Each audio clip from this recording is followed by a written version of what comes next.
Residents of the internet. My name's Eric, host Eric. I'm the host of Talking with Famous People.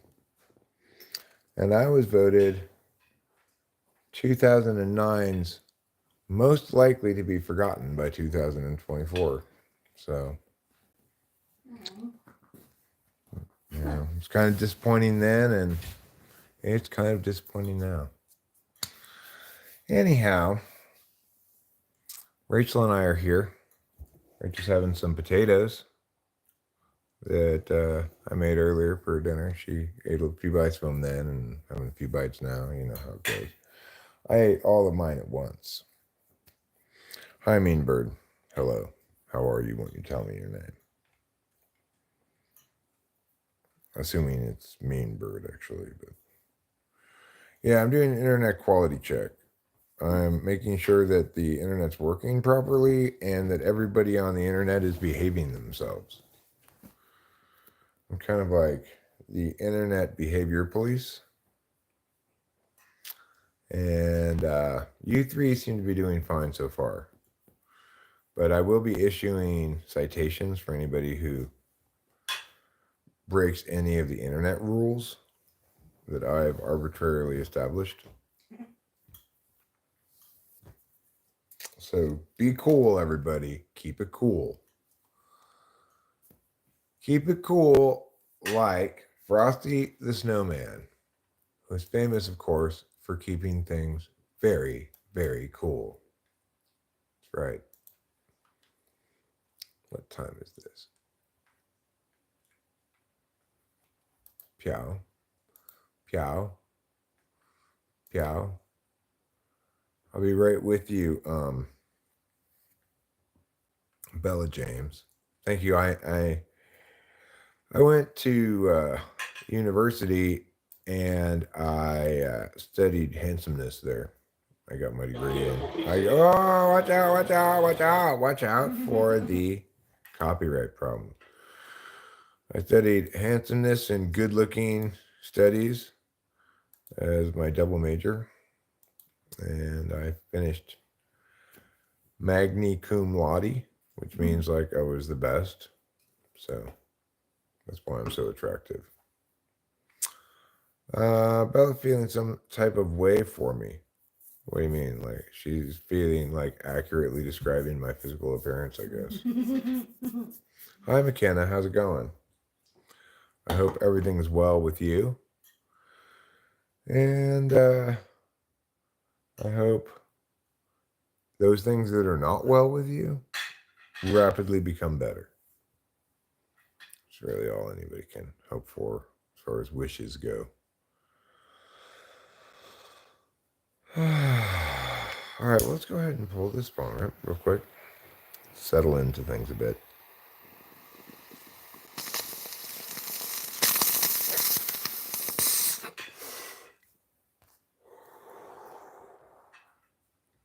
We've got a few different things to consider tonight.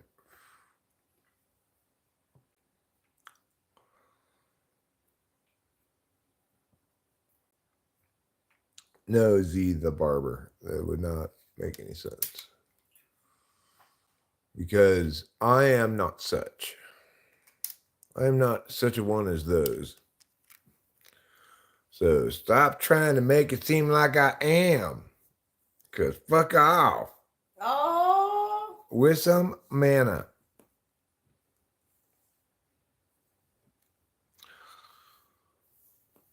You also know I see the Myaz family. I'm being asked to give a shout out to Dixon, of course. Of course, gotta. Yeah. I already met the Myazes before. Dixon. Stop looking at my. Stop looking at. Stop looking at. It would just be the name, first name. Stop looking at. Dad, can we stop the flow of extra added ignorance on YouTube? I'm not sure. What represents an example of this extra added ignorance? would be like, oh gosh, I don't know. Oh yeah. Get your hands off. Dixon.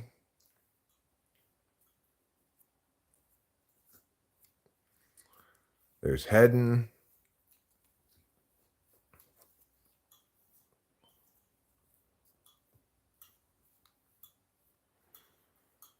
In a matter of 2 months, YouTube has actually changed for the worse.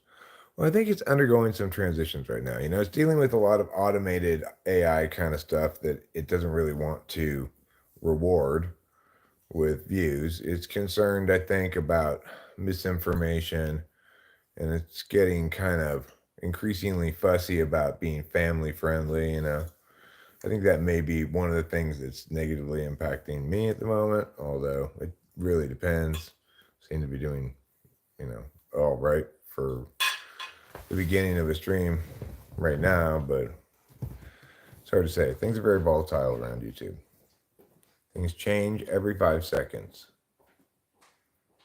Well, I'm not a Trump guy. I'm not voting for either of those two people.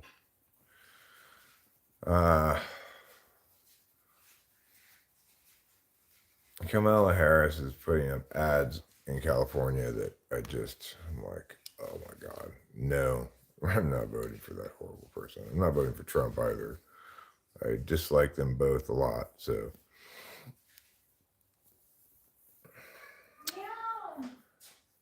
from my teeth. I mean, you don't know anything about me from my teeth, actually. I know that you think you do means that you are not making very good decisions about how to evaluate things. I was not alive yet. Do Google. I was long from being born. So keep that in mind, why don't you? Why don't you keep that in mind? People are so saucy sometimes around here. They want to, I don't know, joke around, troll. Most often they want to take me down a notch somehow. But they're generally not very able to do so. People get a little frustrated and then things get nasty. But whatever, I'm used to it. It's what you get on an internet quality check. Why are you acting like you think you're all hard? This is not food. This is Rachel Scrunchy. These are little like makeup removing pads. I use them for a different reason, but I don't believe I'm acting like I'm all hard. No, Matthew Adams. I'm not sure what that would look like. No, let's not. How about that? I was not born in the 60s, McKenna.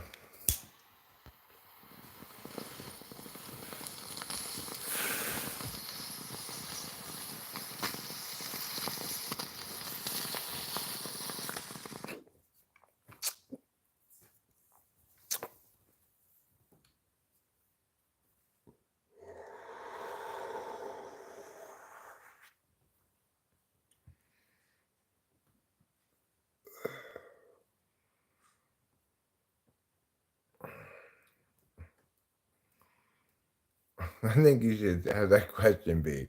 I like your joke here, DJ Deja Vu. How many cops does it take to change a light bulb? Hard to say. They just beat up the room because it's black. Or trick question. They just beat up the room because it's black. I think that would be a better way to phrase that. It's a good concept. Needs a little work. Well, Tiger Webb, I'm glad you feel so strongly about politics. I don't have a favorite thing about Kamala. I don't like her. I don't like Trump either. Thus, I will not be voting. If you want me to vote, give me a candidate I want to vote for. not one I want to vote against. You know what I'm saying? That's just my standard of voting. You might have a different one, but that's how I roll. Kamala Harris is just lying. Lying or more likely anti-polar. She's saying she thinks the Constitution guarantees this and that. Under what fucking... It's like, based on what? If you actually think that, then you have no way to interpret, no way of understanding like what it means for something to be guaranteed by the Constitution. Or you have the flimsiest argument in history, one of the two.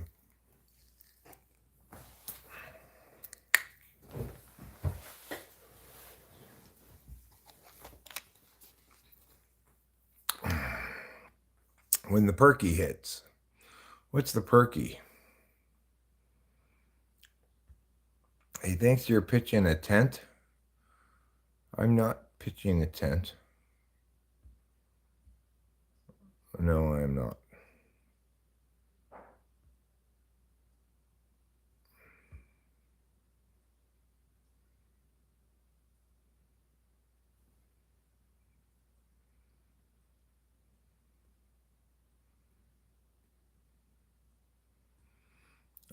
I'm guessing you must mean like Percodan, maybe?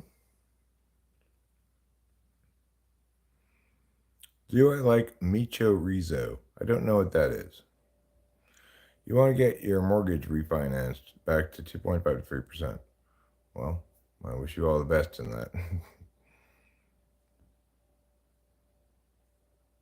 Do I like my cock? I like my cock fine, yes. I think it's just a fine job of being a human penis. Mm-hmm. So. Isn't it author of humanpenis.com? Yeah. It's the founding president of humanpenis.com. I forgot about humanpenis.com for a second. Reading comments that are not even there. I'm not reading comments that are not even here. I read, do you like Micho Rizzo? I read Bro Biden. Now I have Well Spoken, says Tiger Webb. Bunch of emojis. It's the best. You know what the perky is. I can hear the perky's calling. Google chorizo. Reading comments that are not even there. I'm not reading any comments that are not even there. Just because I say things doesn't mean I'm reading a comment. If I say bliggity bloggity blue, I'm not reading any chat. I'm just saying my own words. I'm allowed to have my own words too.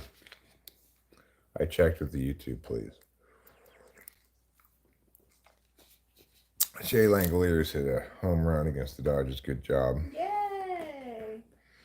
He has shaved. He's extra clean shaven today. Wow, he is. It looks a little extra baby-faced. But I think getting rid of those facial hairs helps him hit the ball even better. Well, see, I can articulate clearly my opinion about Mike Hawk. But as far as Mr. Hunt, Mike Hunt, well, that is kind of a category error, right? I don't have any opinions about that because I'm not in possession of said thing, of said crotch thing. That's what male and woman parts are called, crotch things. Crotch things? Yeah. I don't have that kind of crotch thing. Nice job. Home run number 2, Seth Brown. Yay! Way to tie it up. With a couple of home runs in the bottom of the 4th, the Athletics have tied the game. Good stuff. Against the mighty Los Angeles Dodgers. So, I think what I want to do is pull up the chat over here. And I'm going to get up and I'm going to do a couple of things, okay? I'm going to maybe take a trash or two out. I might conceivably move around, meow in the kitchen. I might do a little vacuuming. I could do any number of things that need to be done. For example, we've got some drapes here in right there, and could look for some drape putting up hardware, like the things that the pole goes on. Yeah. I could look for that. I'm guessing I must have some of that somewhere. We could go over there and play around with that even. Mm-hmm.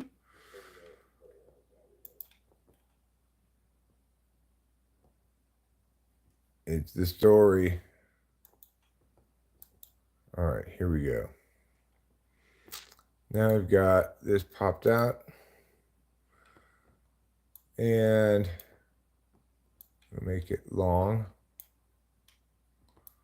And live chat. Oops. Push this, push that. Okay, wait. Let's make this go like meow. Hi, OJ. Nice to see you. How's the afterlife treating you? Where's my wife? Good question. Good question. Where is she? Hiding away over here. Hi.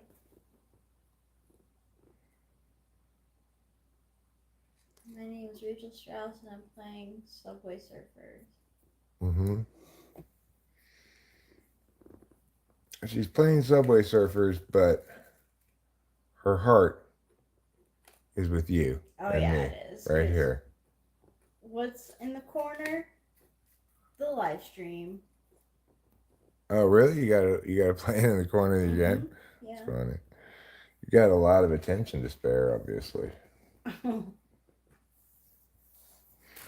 Let me finish pulling this bowl, and then we're going to get up and we're going to do a couple things. Okay? I'm going to entertain you all with action, with motion, with words, with accomplishing stuff. Who knows?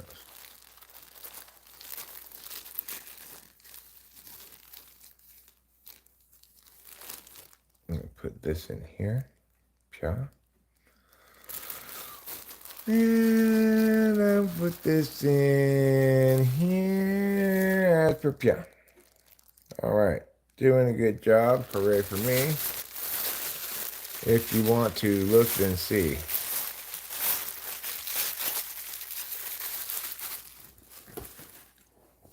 All right. Put a little bit of this right there.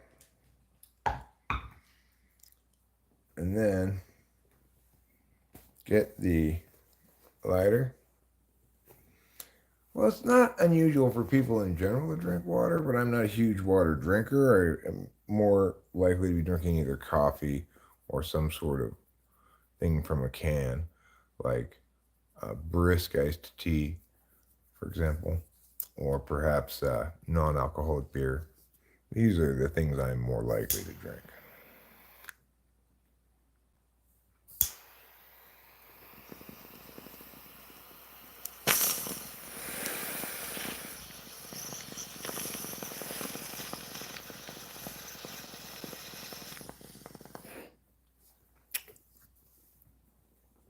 Hi, Phil McCracken.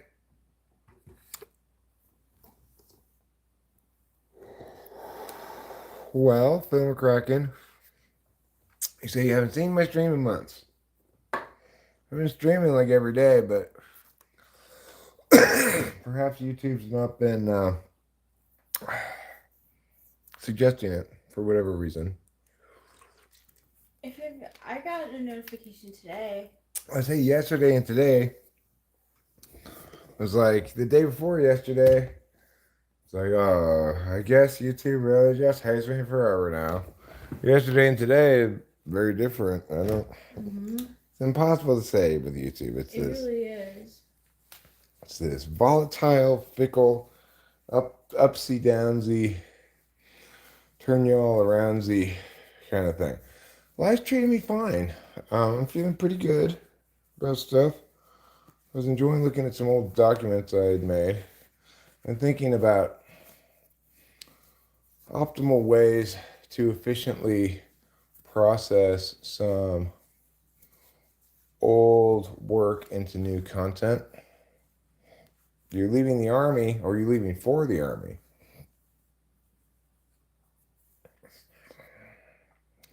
Where is the Army sending you?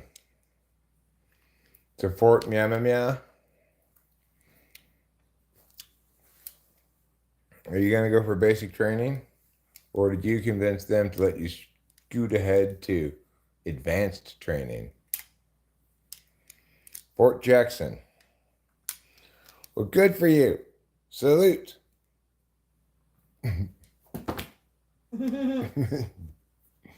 in the Army now.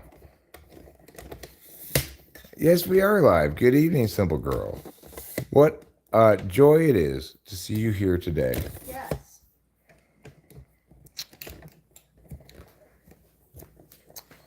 You bring both the simplicity and the girlhood that Rachel and I are looking for in a live stream. It's true. He's safe. Run scores, and he's safe at third base. Great job, athletics. You're doing fine. McKenna says good luck. Good luck with what? So, a couple possible things we could do. Well, thanks, Phil McCracken. Phil wishes both you and me a wonderful life and hopes that everything we want comes to fruition. Thanks, Phil McCracken. Now we just have to attain added clarity about what exactly it is we want. Good job, athletics. Way to hit baseballs with your bats. Yeah. It's 4-2 now.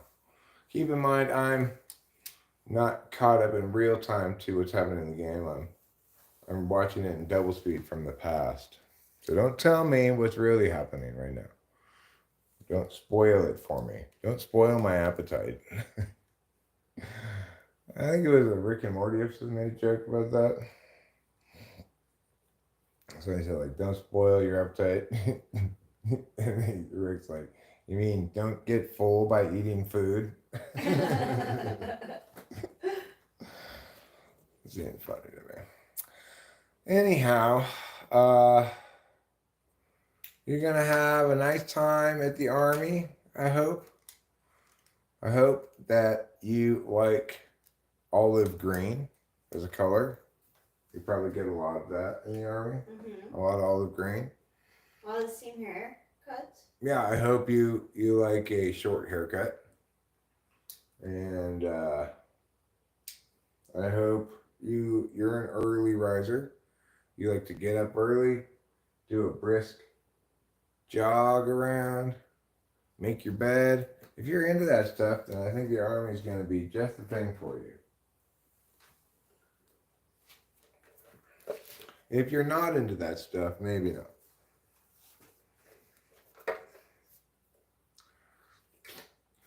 Brent Rooker. You are having quite the season, Mr. Rooker.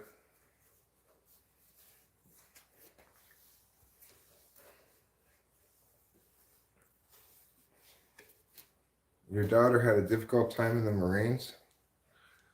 It's probably a little bit harder for a girl. Oh, yeah. Rooker, home run. Yeah. Home run number 27 on the season. Nice, Rooker. Brent Rooker, you are a real winner. I am very proud of you.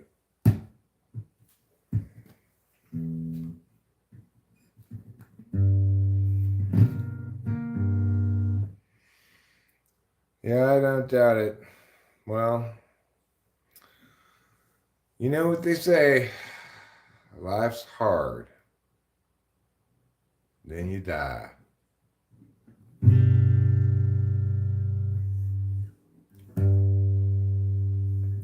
When I was younger, it seems that everything gleams. I don't know what happened to me, but I thought it was that. And I don't think that I'll ever see it again. If you follow my lead, you'll discover I'm loster than you. And you'll want to know the way to get back at you.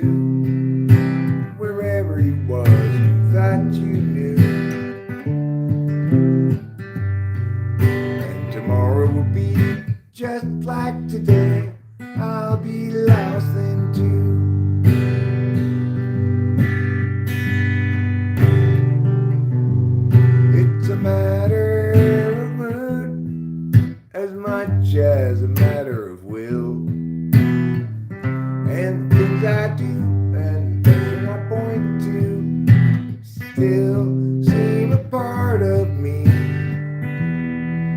departedly. And I wonder if I'll ever see them again.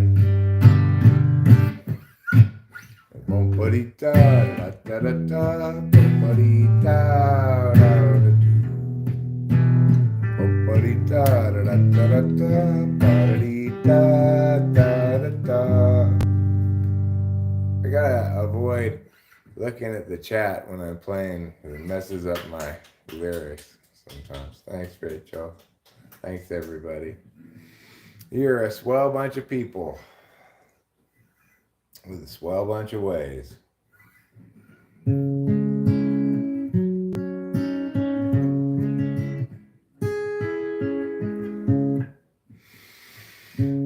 It's the second night when you start to feel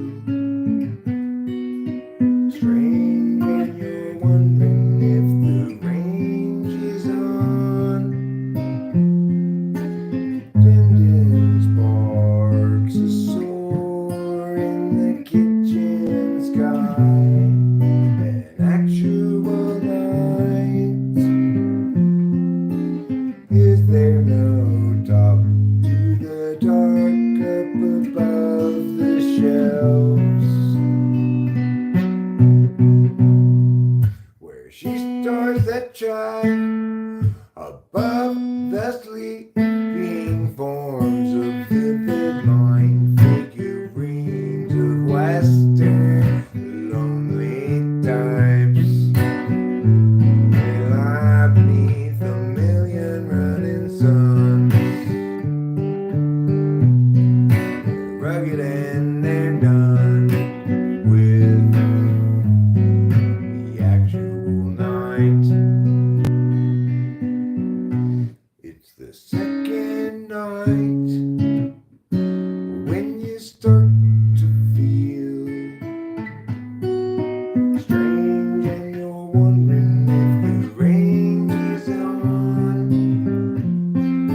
Sending sparks are soar in the kitchen sky.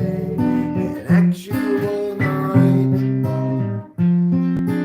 Is there no top to the dark up above the shelf, where she stores the chai above the sleeping forms of vivid mind figurines of Western lonely types? They lie beneath a million running suns, rugged and they're done with the actual night.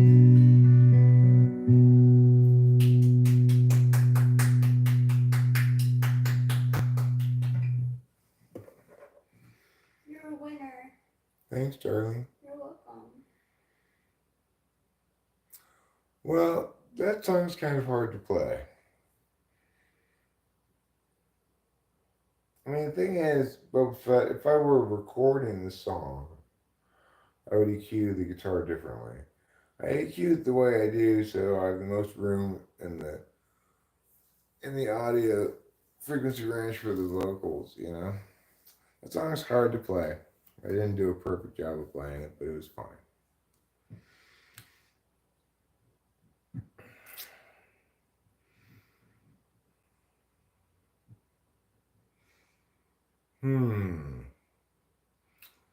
What do I want to play with my fingers now?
sunshine on the trees, far above the smoky city.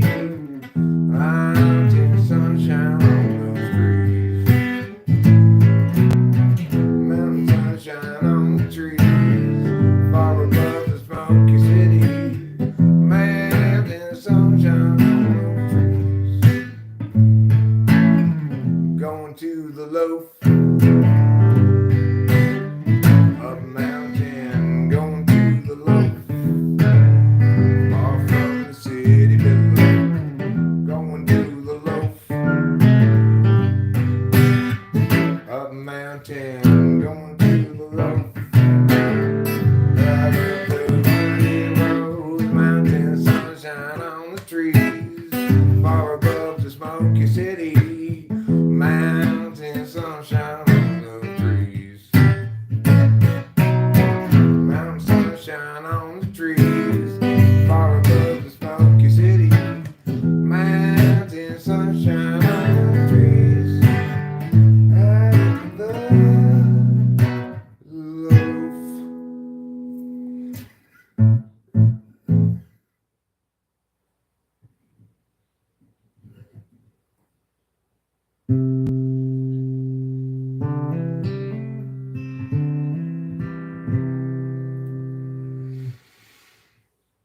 Every life lived reaches a time when the road splits in two.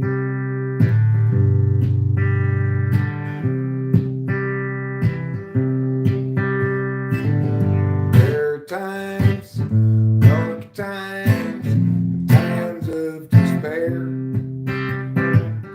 Times when it's hard to feel good.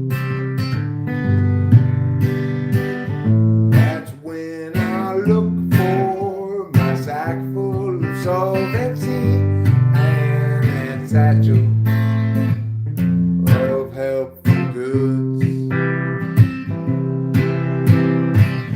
Satchel of helpful goods. Satchel of helpful goods. Satchel of helpful goods. Every life lived reaches a time when the road comes to an end.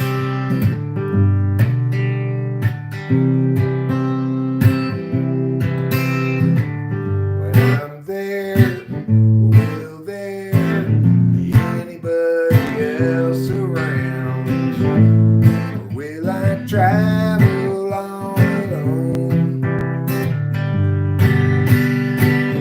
That's when I look for my sack full of solvency and that satchel filled up with bones. And that satchel held nothing but home. Satchel of helpful goods. Satchel of helpful goods. Satchel of helpful goods. Satchel of helpful goods. Satchel of helpful goods. Satchel of helpful goods.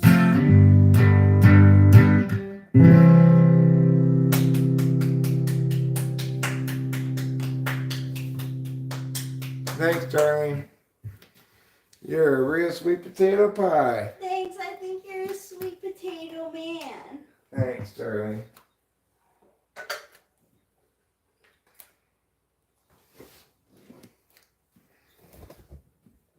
Thanks, Phil McCracken. So, I'm going to go stand outside for a second. Look at this TV through the window. I got my glasses on so you can see this outside as well. And have a few moments of bonding time, me and my bae.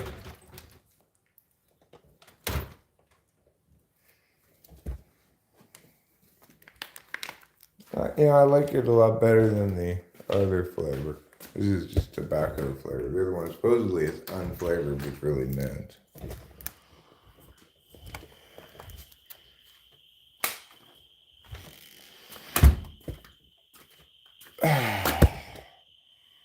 Oh, that was kind of fun to play the guitar a little bit.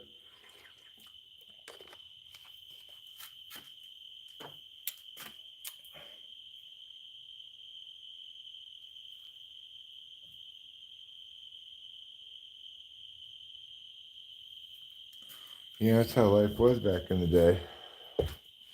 The only thing you had to entertain you is somebody playing a musical instrument.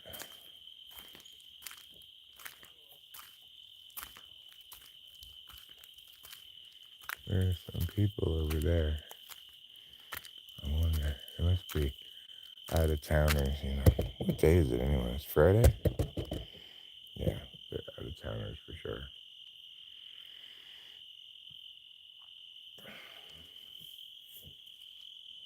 If we stand here, maybe we can hear them though.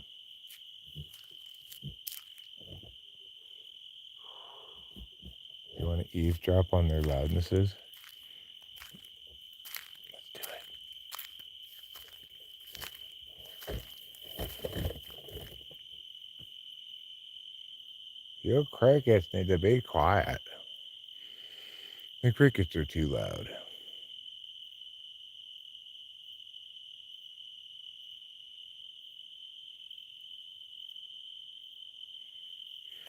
There's bats flying around.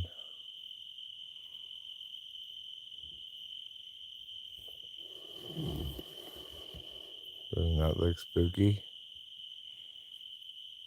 Ooh. How many ghosts do you think there are in that house just looking at this scene here? With the overcastedness and the orangeness of the lights.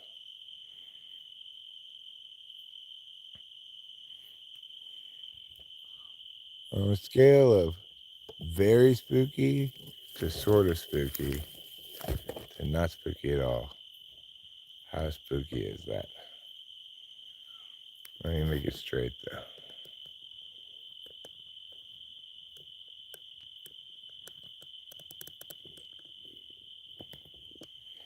That's pretty spooky.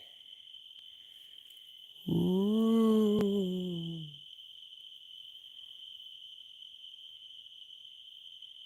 It was a cloudy summer's evening, deep in the woods,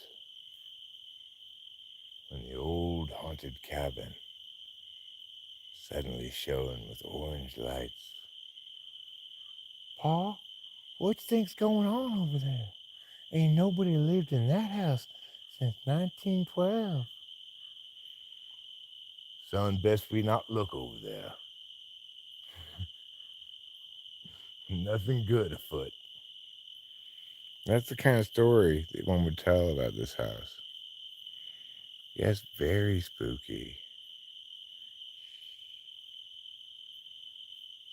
We don't have any ghosts, unfortunately. I wanted there to be ghosts, but they just keep not really making themselves present. It's nice looking, huh? Looks homey. Looks spooky too. Looks homey.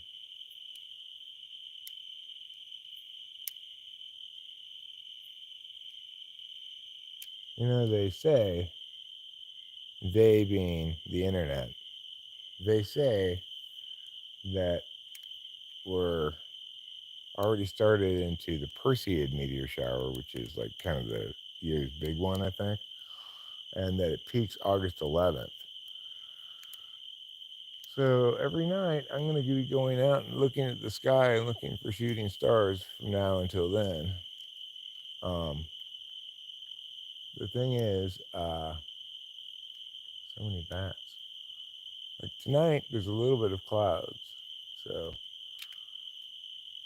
I came out at some point in the middle of the night last night to look up and see if I saw any stuff going on in the sky. And all I saw was nothing because why? Because it's overcast. And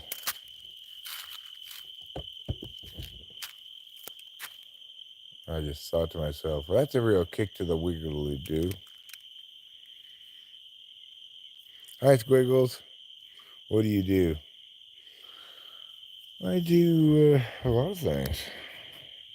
I do this. You know. I do chores sometimes. I do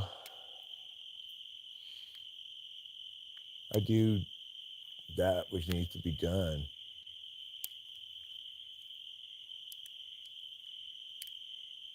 I talk about things sometimes. I muse on other occasions. On still other occasions, I might posit or opine. So, a lot of stuff going on, really. It's so beautiful. Look at the beautiful sky. Oh. Who's that shadow person? But wait, did you see it? What is that? What is that? You guys ever watch Paranormal Caught on Camera? They like to play that game. Wait, there. Did you see it? Was it a cryptid? Was it a shadow person? Possibly an alien? Could have been a demon? Could have been a portal in the time-space continuum? You want to see my face? All right, here we go. Let me turn on the light.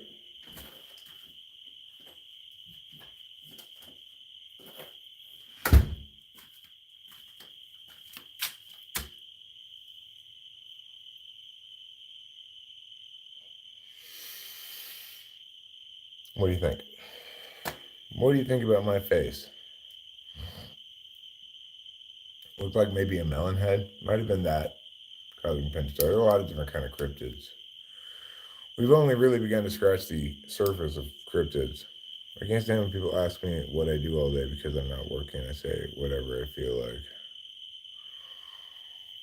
What do I do all day? Oof. What don't I do all day? I do like everything. How many things are there that one could do?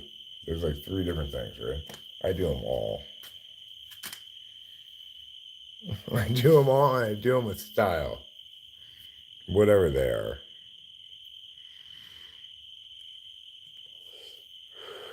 You know what? The moths don't seem to come.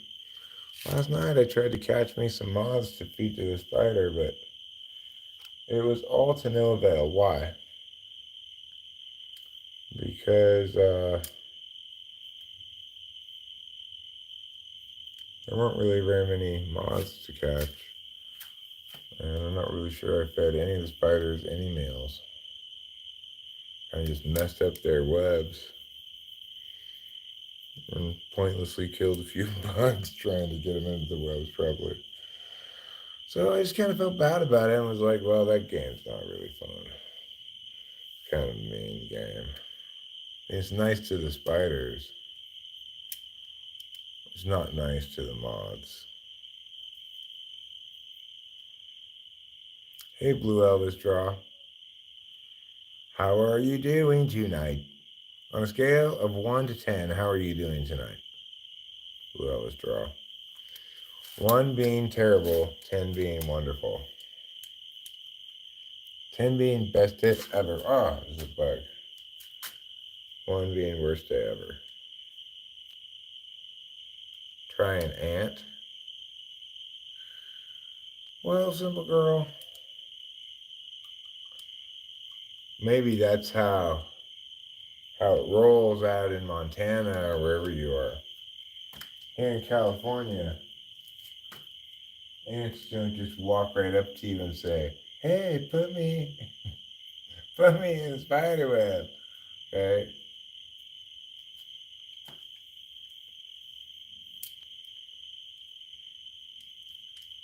Also, spiders don't want to eat ground bugs. They want to eat flying bugs. That's why they make their webs up high. You think they make their webs up there because they were hoping to catch ants that happen to be falling off of the ceiling or something? No, that's not what they're hoping to catch. What eats ants, simple girl? Well, simple question, simple answer, ant eaters. That's what eats ants. So if you want to feed an ant something, you better get yourself an ant eater. No, no, no, Boba Fett. Antelopes don't eat ants. That's totally wrong. No, no, no. Antelopes obviously lope ants. Ant eaters eat ants. Get it right.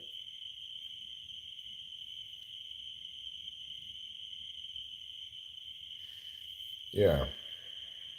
So if I had some anteater webs around here, then I would feed ants to those ones, obviously. A little known fact that anteaters operate the same way the spiders do. They make webs where the ants get stuck and then they eat them.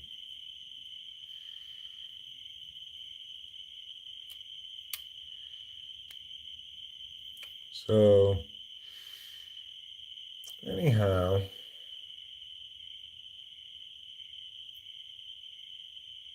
anteaters are known as one of the four main animals. Dogs, cats, horses, and anteaters are the four main animals. Well, but that seems arbitrary.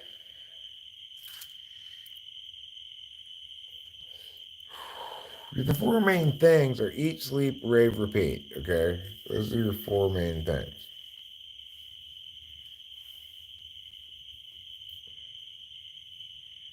You've got ant hills. Well, you know, it's good to have ant hills if you want to feed ant eaters. Truth is, they have a long nose, like a trunk, that has a long tongue, and they stick it down the hole and lick up all the ants. That's how anteaters work. I know, it sounds kind of pornographic, but that's how they work. Talk about myself. My name's Eric.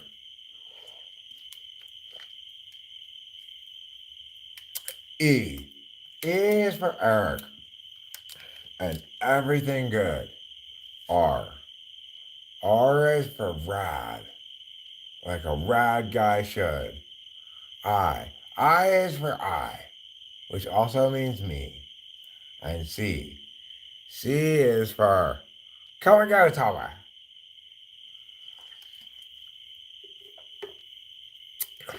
What else can I say about myself? I live here in Mariposa with my lovely wife, Rachel. I watch a fair amount of sports. I have been feeling a little bit rudderless, a little bit directionless in life, but I actually feel like making a bit of progress, perhaps.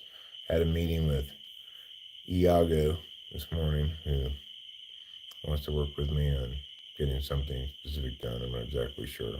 We're talking through some things. And what else? Let's see.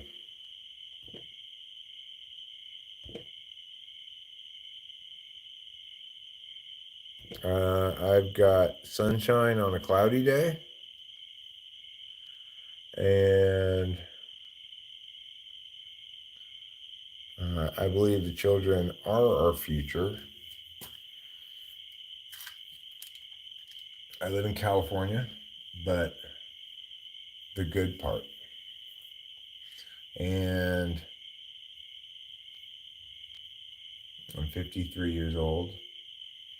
You're from Saudi Arabia. Well, congratulations. You're from a kingdom.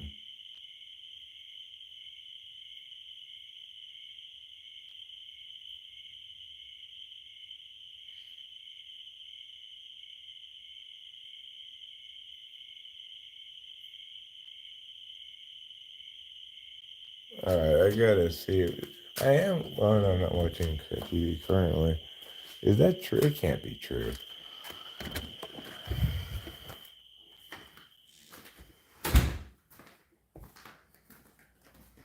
That can't be true.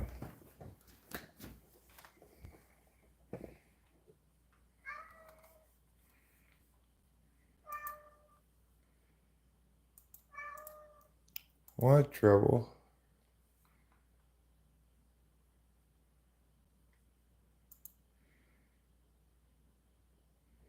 That's not true.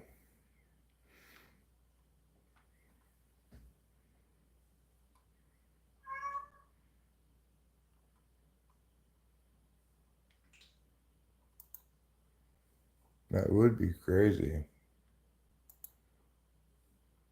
if that happened, but I guess that's one way to provoke a reaction.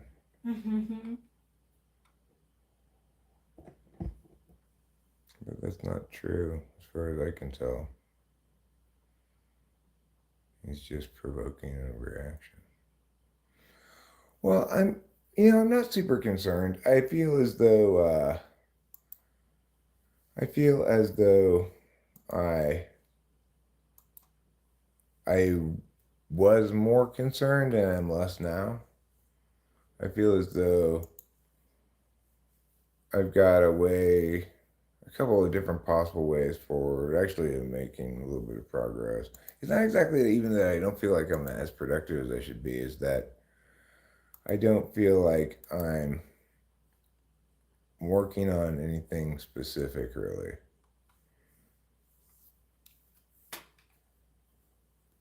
In terms of creation stuff, We are doing well, yeah. I think we're doing great. Hi, everyone. I'm just trying to figure out, what I'm supposed to be doing in life exactly at the moment. Sometimes I feel better, sometimes I feel worse about like my current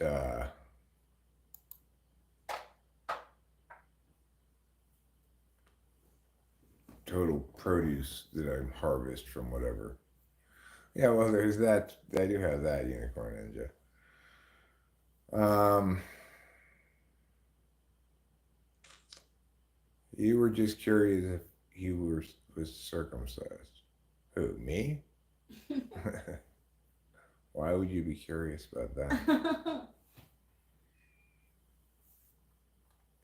Are you curious whether I've circumnavigated the globe? I am. Well, the truth is I have not. Oh. I think we should just live a happy, peaceful life, uneventful. I gave up on figuring out what I need to be doing.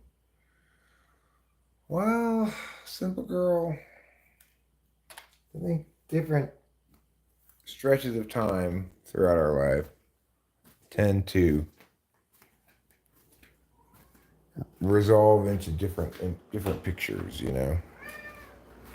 And I think my life right now needs to resolve into something other than the continuation of what I'm currently doing, which is just live streaming and chores and stuff like that. Let me feed this cat. How do you eat so much food? How is that possible?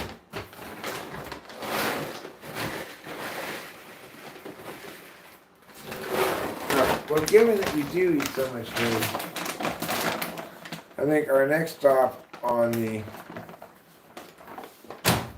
Talking with Famous People Express is going to be the garage to do what? That's right. To clean the litter box. How fun. Everybody loves that activity.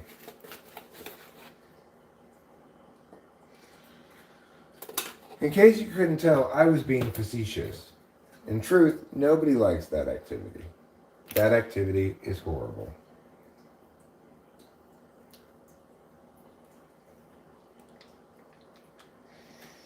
All right, well, Horrible or not, it's just something that must be done.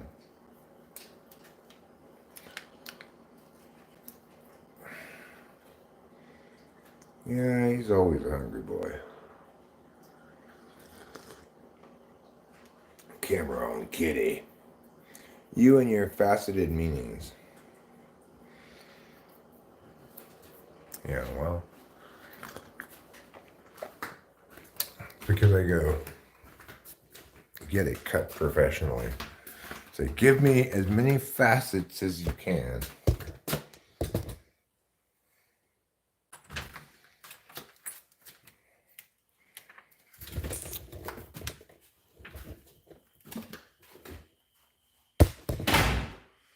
Wow, it sure did get dark all of a sudden.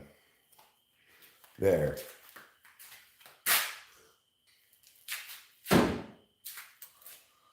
All right. Let's do the horribleness. Let's endure the horribleness of truth. Painful though it may be.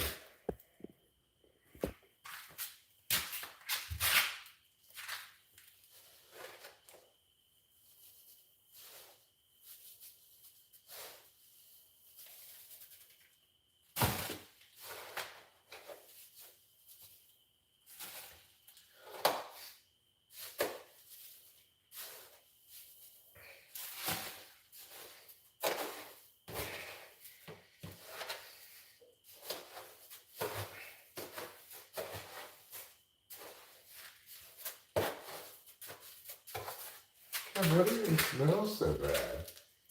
Like,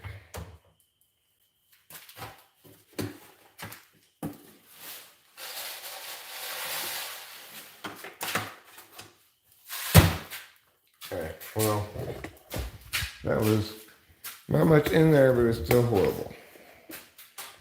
So I hope you enjoyed it as little as I did. I mean, as much as I did. Which is a lot.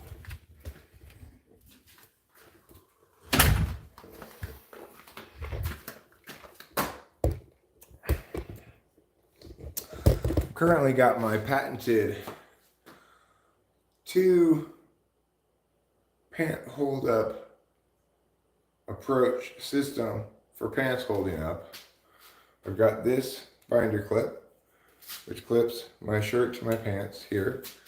And I've got this one tied into a belt loop, which holds my pants up here. So it's kind of like I've got a bodysuit on. Mm-hmm. It's a man bodysuit. Mm-hmm.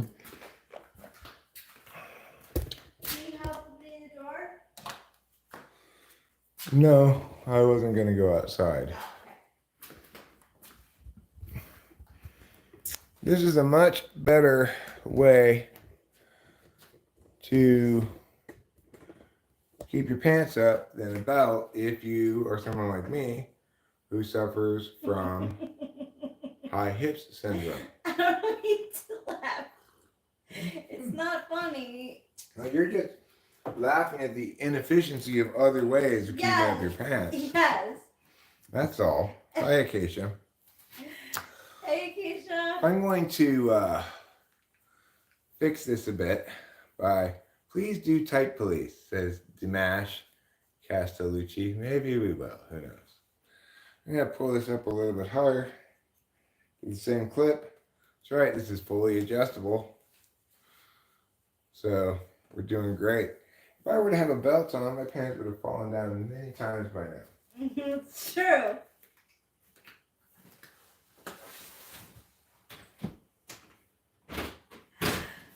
I don't know why it makes me laugh so much. Not what you're doing. No, it's fine, Rachel. I appreciate it. You know, that's the laughter of somebody who sees an electric light bulb for the first time.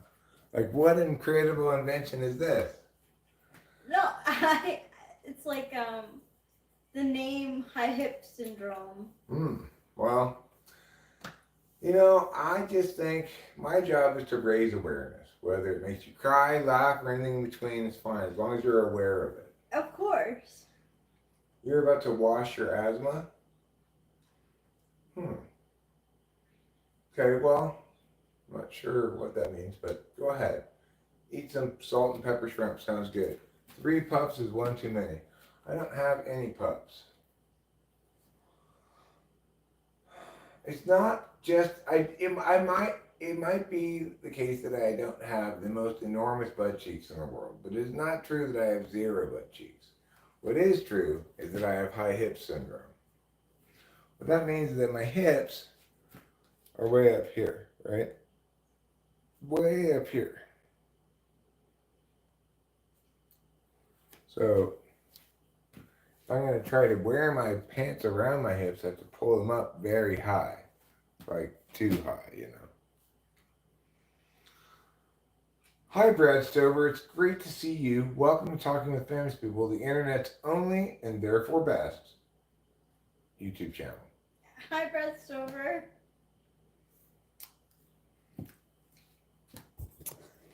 This is that one weird trick the belt industry does not want you to find out about.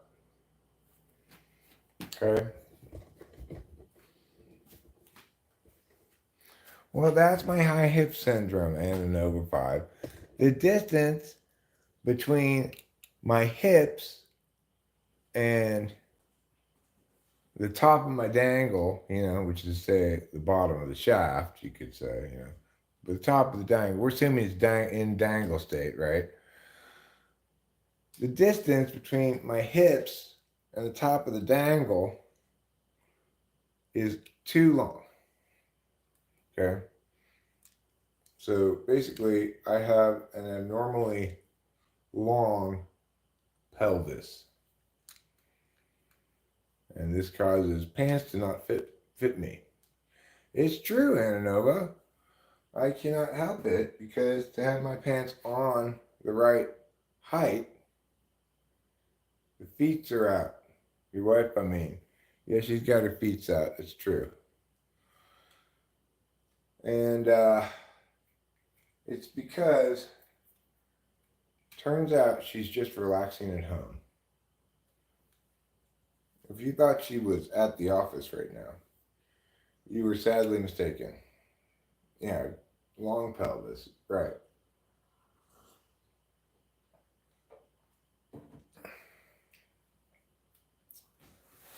And indeed, high hip syndrome is sometimes known as long pelvis syndrome. As long what? Long pelvis syndrome. Because my Pelvis. pelvis is too long this way. Right? Okay. Well, sure, your girlfriend has wide hips, doesn't have to worry about wearing a belt. Most importantly, her hips are probably at the right height. Okay. It is true that my hips, in fact, are exactly the same poke outedness as all the rest of my side. So would you say you have like a rectangle shape? I would say it's just straight lines. Yeah. Straight lines down both sides. If you were a model, you'd be a rectangle body shape. Right. I don't wanna to play ESFP rock star with my tight pants and the outline of my schlong, you know. You feel so sussy. I don't know what that means, Sugma. Your wife has childbearing hips. Good for you and she, you and her. Because why? That means quick childbirth. Quick childbirth equals what? Well-adjusted child. Long protracted childbirth equals what? Fussy child. That's what they say. Mm.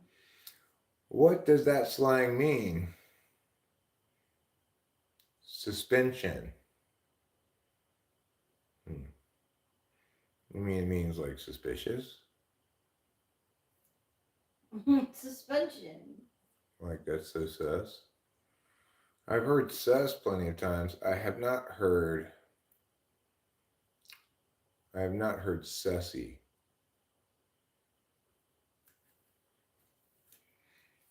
So, but you know, I'm not right this second caught up with all the new slang.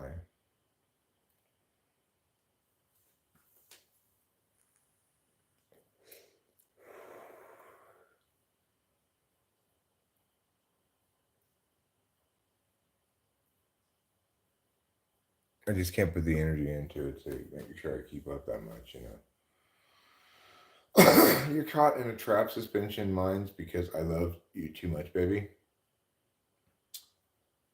It's cool. You don't have to. It's just a bunch of brain rot humor. Well, that's fine. The Golden Gate Bridge is real sussy. What, gay suspicious? That's what it means, is gay suspicious? Interesting. Now, if I were to say it's sussy cap, would that be double sussing and thereby make it no cap? I want to know. What's TDS?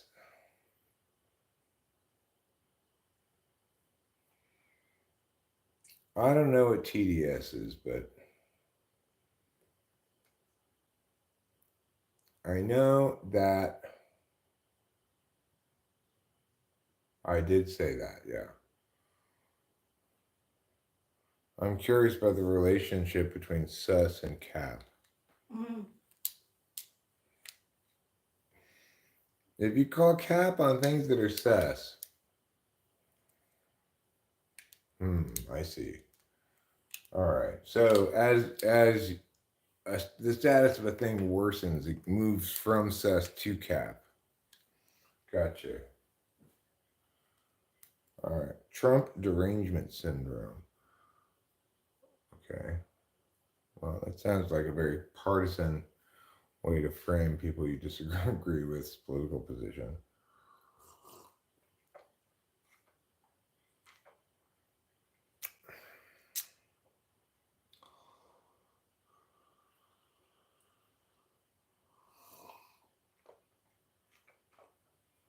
You're talking with them right now, Sen. Cap equals lying, sus equals suspicious. I see. Okay.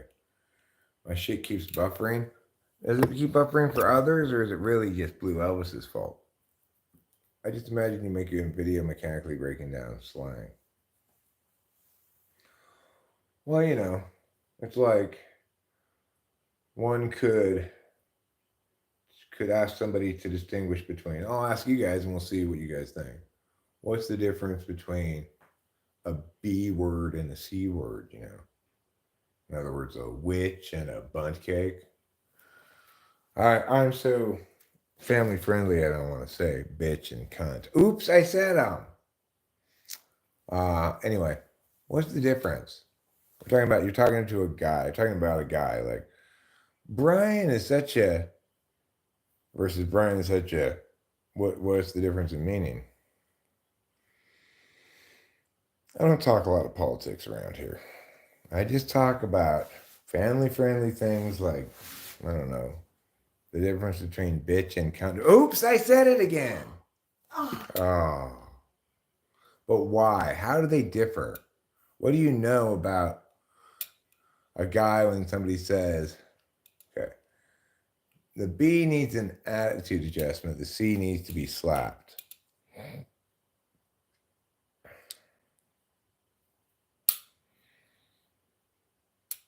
Yeah, well, let's leave the Australians out of this one, okay? I don't want to touch your bacon.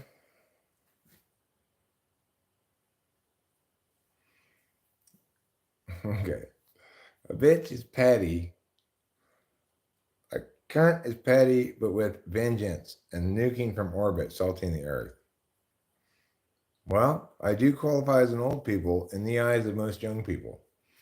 Although, in the eyes of most old people, I probably qualify more as a middle-aged person. I mean, I don't like Trump at all. But I don't like talking politics even more. We talk about how sperms for bloods would be a better choice, right? I believe the actual sentence was um,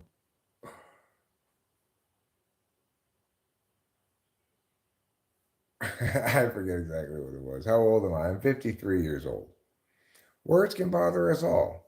We are all subject to words hurting our feelings and stuff. Mean words, nice words, whatever words. Simple girl, if you aren't bothered by them, well, good for you. But most of us, most of us are human and therefore are impacted by words. I don't like either of the candidates available at all, and I don't want to vote for either of them. How old am I in months?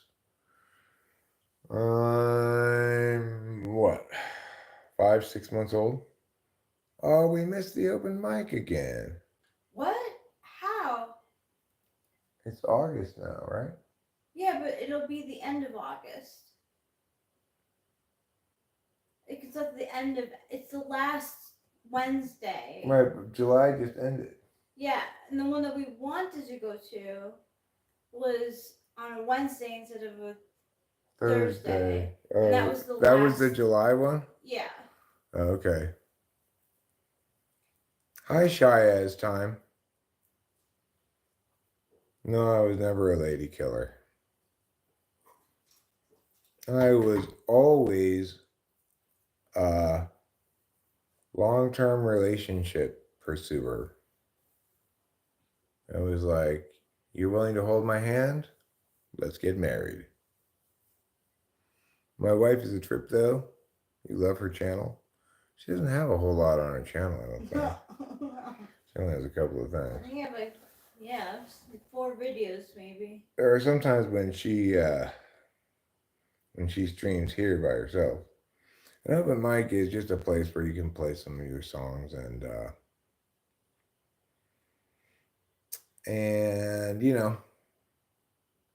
other people go and play their songs, and she does have a channel, but she doesn't really do much on it. You're going to senior year in high school. Any tips? Be safe. Don't be one of those horrible, tragic 18-year-old dies in drunk driving accident kind of things,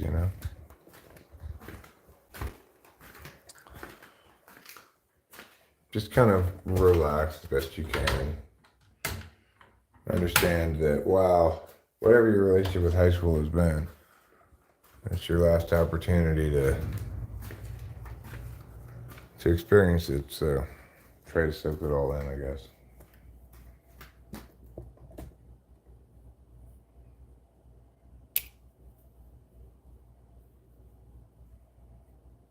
She is good at reading cards. I don't know if she's in a card reading mood tonight or not.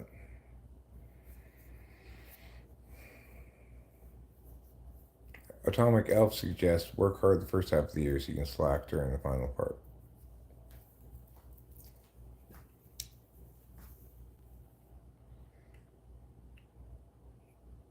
In general, my philosophy or position on advice is it's ill-advised to give people advice because you probably don't know enough about them for your advice to be good advice.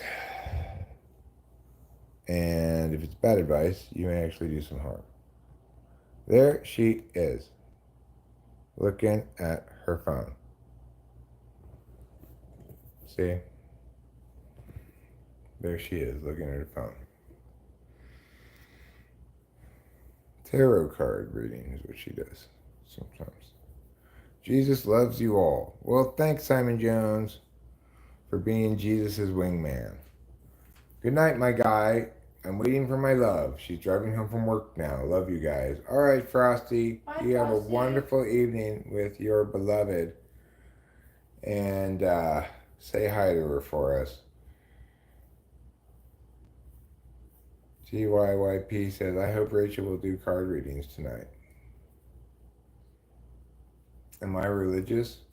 Well, I self-identify as a Christian. Does she do them on her channel? Not really. Not that much. What? People are asking if you do card reading, well, you can read the chat yourself. Yeah. Yeah. I mean, she has used ChatGPT. Yeah. She doesn't have I to. don't She doesn't always- always have yeah. to do that, but that's kind of a neato gimmick, I guess you'd say, It's fun. It's like to include ChatGPT in the mix. ChatGPT Yeah. does a pretty good job of it. they do. Yeah, she is, no name. Aw, thanks, no name. I am a lucky guy. I'm a lucky girl. Do you want to do a little card reading? Sure. All right, she's I'm down. gonna use I'll give you your cards if you want. ChatGPT. Yeah, sure. However Okay. you want to do it. Yeah.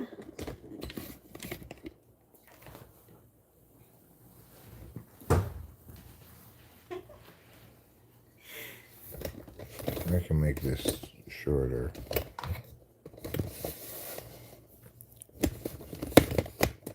How's that? That's good. Oops. Yeah? And I'll get you a deck of cards. Yeah, sure.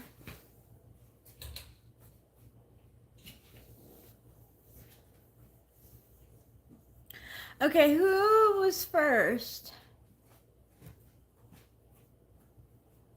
Okay, here you go. I would say, who, oh, that's right, who it was. If they're still here, it's, should be probably TYYP, I guess. TYYP, okay. Or, you're next, Shy, at time. Okay, TYYP, then Shiaz, then Frosty. And then Acacia. Okay. Okay, so TYYP. TYYP. How many cards? I'd do 3. 3, okay. Oh, my That heart almost is like came super. back. Hi, Dreamsy Smokes Reviews.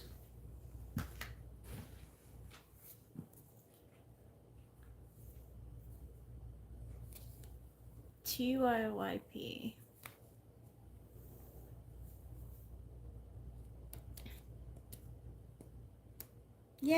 Yay! Good job, Athletics. Good job, Athletics. Way to beat the Los Angeles Dodgers.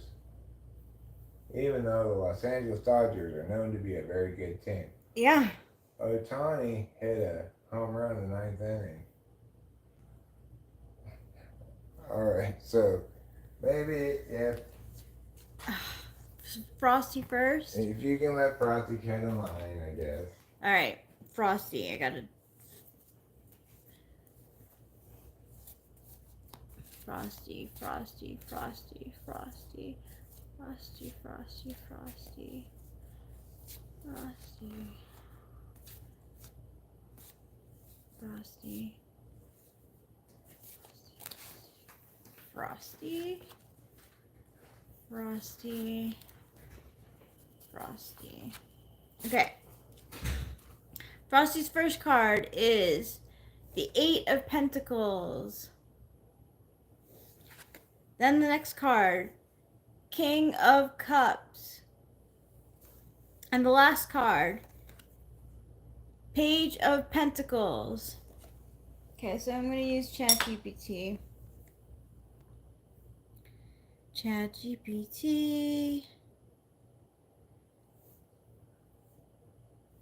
Hi, ChatGPT. I pulled the 8 of Pentacles, the King of Cups, and the Page of Pentacles for Frosty. What does this say about Frosty? His personality. Pulling the 8 of Pentacles, the King of Cups, and the Page of Pentacles together paints a picture of Frosty's personality that combines diligence, emotional maturity, and youthful curiosity. The 8 of Pentacles suggests that Frosty is hardworking, dedicated, and focused on honing their skills. They likely take pride in their work, and are committed to continuous improvement. The King of Cups indicates that Frosty has a mature and balanced approach to emotions. They are compassionate, empathetic, and can manage their feelings well, often providing support and understanding to others. The Page of Pentacles signifies a sense of curiosity and a willingness to learn new things. Frosty is probably open-minded, eager to explore new opportunities, and has a youthful enthusiasm for growth and development. Overall, this combination suggests that Frosty is a diligent and dedicated individual with emotional intelligence and a thirst for knowledge. Pretty good reading. I think ChatGPT nailed it on the head. What do you think, Frosty? Okay, Well, what I think is the dreams he smokes for abuse should smoke the one with the asbestos filter. Now, keep in mind, I am not a medical professional. This is not actually medical advice. But you know what? I better be fine. All right, so who is next that you're going to do? TYYP. TYYP. Yeah. TYYP, are you still here? TYYP, are you still here? Are you still here?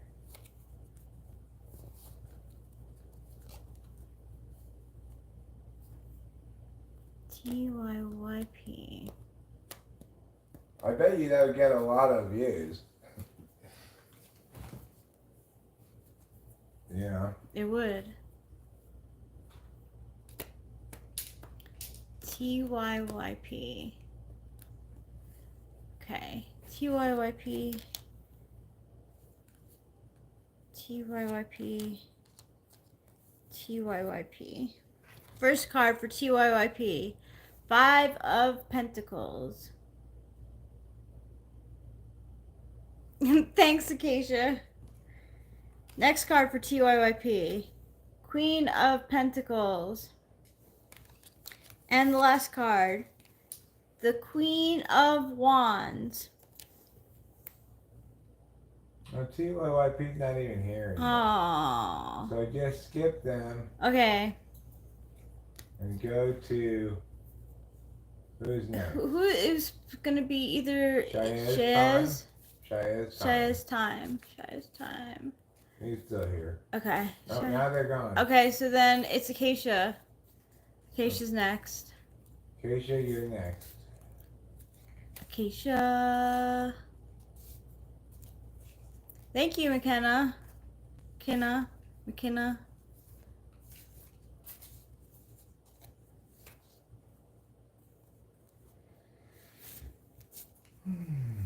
Acacia. Ooh. I think you keep the one that came face up. Okay. And put the other two back. Okay. Unless you think that's all 3 of the cards. I mean, it's kind of crazy that came out in 3. Maybe it's all 3 of them. All right, I'm gonna. These 3 fell out. First one is the Page of Cups.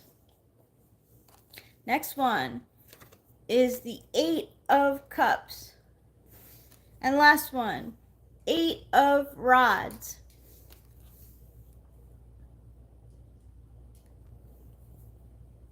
I pulled the Page of Cups, the 8 of Cups, and the 8 of Rods for Acacia. What does this say about her personality? Pulling the Page of Cups, the 8 of Cups, and the 8 of Rods for Acacia reveals a blend of emotional sensitivity, a willingness to move on from what no longer serves her, and a dynamic, action-oriented nature. The Page of Cups suggests that Acacia is imaginative, sensitive, and perhaps a bit dreamy. She likely has a strong intuition and an open heart, often approaching situations with a childlike curiosity and a deep sense of empathy. The 8 of Cups indicates Acacia has a tendency to seek deeper meaning and fulfillment in life. She might be someone who is not afraid to leave behind what doesn't bring her joy or satisfaction, always in search of more profound emotional and spiritual experiences. The 8 of Wands signifies that Acacia is dynamic, energetic, and quick to take action. She likely embraces change and is adept at managing multiple tasks or projects at once, often moving swiftly towards her goals. Overall, This combination suggests that Acacia is a sensitive and intuitive person who seeks meaningful experiences and isn't afraid to make changes to find fulfillment. She is also dynamic and action-oriented, embracing new opportunities and moving forward with determination. Well, she's not really that action. I think that was a little bit wrong. So maybe I shouldn't have taken the ones that fell out, or only the ones that. No, I think that's fine. That's just what the cards had to say about her tonight. Maybe today she's feeling very actiony. You know? Yeah.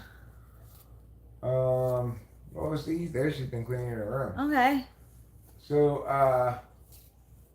how about the Simple Girl? Is she still here? Does she Simple want Girl, a yeah. pull? Does she want a pull card? She's gone. Not here. Yeah. First, last, you want to pull? McKenna, you want to pull? Anybody else? Anyone else?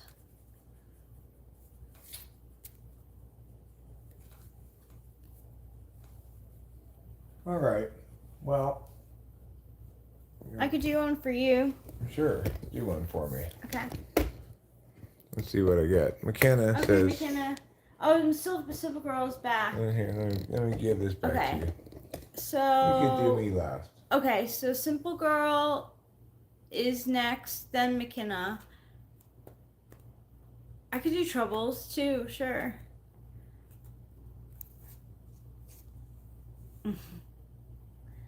There's Dreamy Smokes Simple Girl. reviews as well. Okay. He could probably use a poll. Okay, too, so alright, so we got Simple Girl, McKenna, First last, then Dreams Dreams He Smokes. Okay. Simple Girl. Simple Girl. Oops. Simple Girl. Simple Girl. Oops, some of these are in the right direction. She is such a simple I girl. messed up all my cards. Because you don't come to mother. Would you like me to help you? Yes. Then Simple Girl. Ace of Pentacles. Simple Girl. 3 of Cups. Thank you. Look. And Simple Girl. Number 3 major arcana, the Empress. We aren't talking to you at the moment, Grimsy Smokes Reviews, but we might at any moment, so keep your ears perked. I pulled the Ace of Pentacles, the 3 of Cups, and the Empress for Simple Girl. What does this say about her personality? Pulling the Ace of Pentacles, the Three of Cups, and the Empress for Simple Girl paints a picture of a grounded, joyful, and nurturing personality. The Ace of Pentacles suggests that Simple Girl is practical and values new opportunities, especially those related to material or financial growth.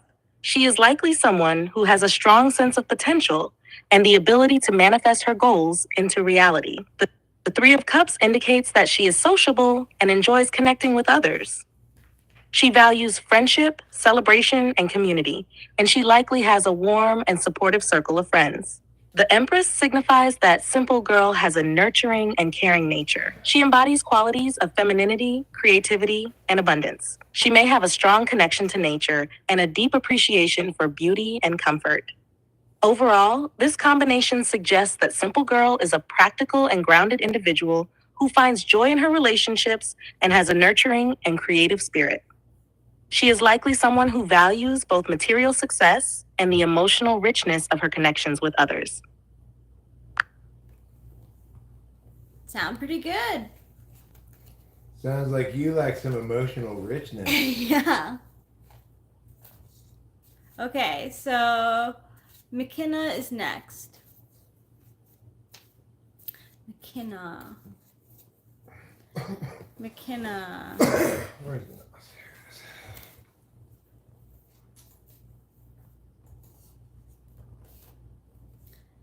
McKenna. You're not wrong.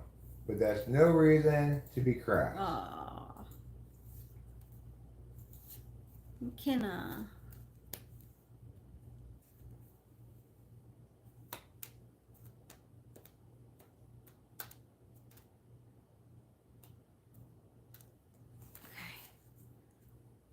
McKenna.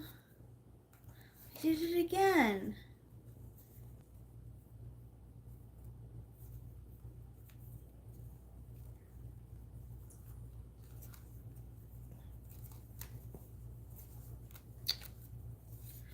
All these cars are messed up because I don't know what I do with my life. Hey, you want a hand, Jimmy?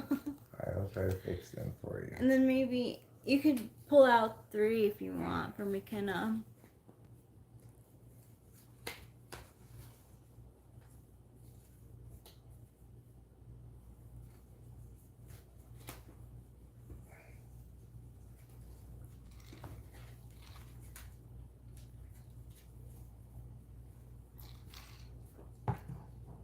How do you always get them all messed I up? don't know.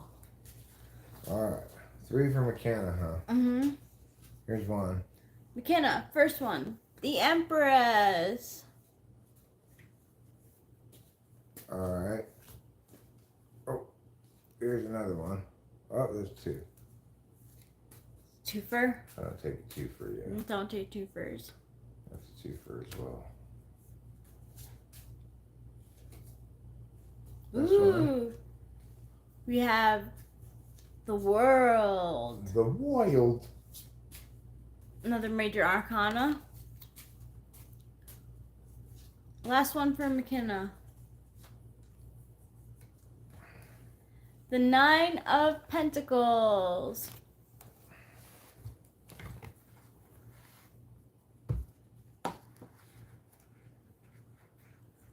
I pulled for McKenna the Empress, the World, and the 9 of Pentacles. What does this say about McKenna's personality? Pulling the Empress, the World, and the 9 of Pentacles for McKenna reveals a personality that is nurturing, accomplished, and self-sufficient. The Empress indicates that McKenna has a nurturing and caring nature, exuding qualities of femininity, creativity, and abundance. She likely has a deep appreciation for beauty, comfort, and the natural world, and she may be very supportive and compassionate towards others. The World suggests that McKenna is someone who has achieved a sense of completion and fulfillment in various aspects of her life. She may have a broad perspective, valuing experiences that bring a sense of wholeness and integration. This card indicates that she has a well-rounded personality and has possibly accomplished significant milestones or goals. The 9 of Pentacles signifies that McKenna is self-sufficient, independent, and enjoys the fruits of her labor. She likely values financial stability and personal success, appreciating the luxuries and comforts that come from her hard work. She embodies a sense of self-reliance and confidence. Overall, this combination suggests that McKenna is a nurturing and compassionate individual who has achieved a sense of fulfillment and independence. She values beauty, comfort, and the success that comes from her own efforts, creating a well-rounded and accomplished personality. Nicely, nicely. Okay, who's next? Dreamsy Smokes or first last? I forget.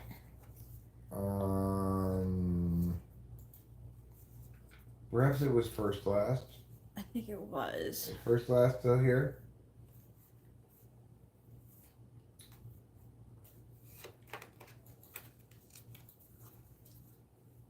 Not sure they are, or if that's a comprehensive list or not. Okay, so I'll do first Dreamsy Smokes since we know Dreamsy Smokes is actually here. You're welcome, McKenna. Hopefully you got something from it. And if you're a male, just forget. Oh, first last is here. Okay, alright. So first last is next. And then Dreamsy Smokes. Moisture ruins cigarettes. So says Boba Fett. Okay. First last. First last. First last. First last. you get the King of Cups, the Seven of Pentacles, and the Three of Swords. Let's see what ChatGPT has to say about your personality. I pulled the King of Cups, the Seven of Pentacles, and the Three of Swords for first class. What does this say about their personality?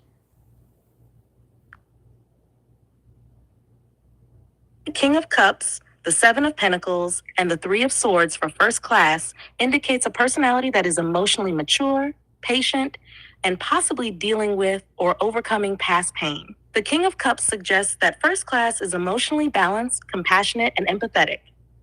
They likely have a strong sense of emotional intelligence and are capable of offering support and understanding to others. The Seven of Pentacles indicates that first class is patient, diligent, and thoughtful about their efforts and investments. They tend to take a long-term view, carefully evaluating the progress of their endeavors, and are willing to wait for the right results. The Three of Swords suggests that there may be some pain, heartbreak, or emotional challenges in first class's life.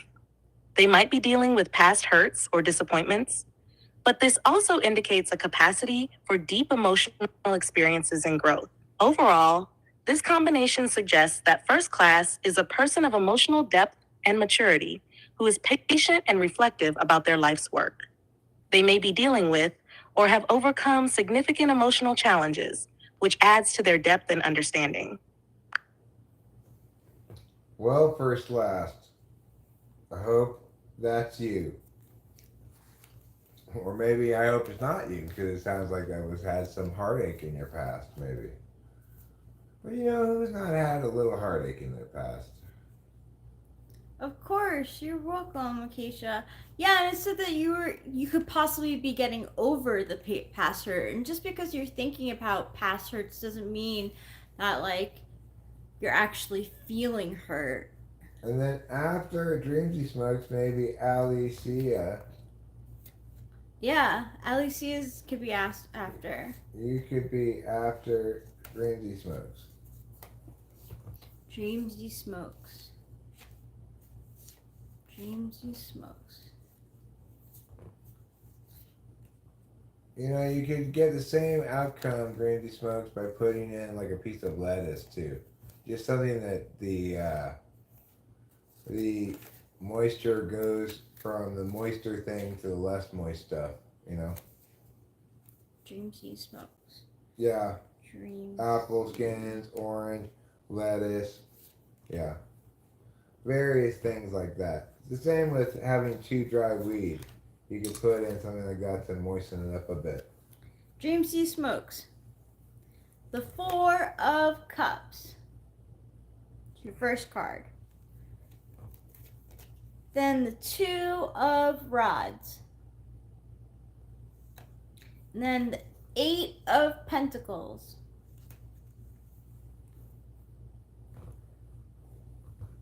Well, let's see what ChatGPT has to say.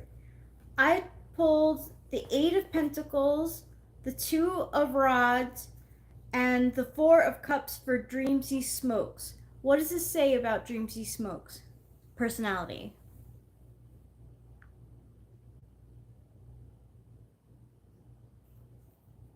Pulling the Eight of Pentacles, the Two of Rods, and the Four of Cups for Dreamsy Smokes gives insight into a personality that is hardworking, ambitious, and contemplative. The Eight of Pentacles suggests that Dreamsy Smokes is dedicated, diligent, and takes pride in their work. They are likely focused on mastering their craft and are willing to put in the necessary effort to achieve excellence. The Two of Rods indicates that Dreamsy Smokes is ambitious and forward-thinking. They often consider new opportunities and are planning for the future. This card suggests a desire to expand their horizons and make thoughtful decisions about their path. The Four of Cups reveals a contemplative and introspective side to Dreamsy Smokes. They might sometimes feel disconnected or unsatisfied with their current situation, leading them to reflect deeply on their desires and what truly fulfills them. Overall, this combination suggests that Dreamsy Smokes is a hardworking individual with a clear vision for the future.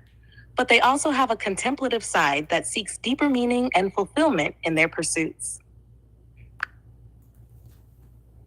What do you think, James? You smokes?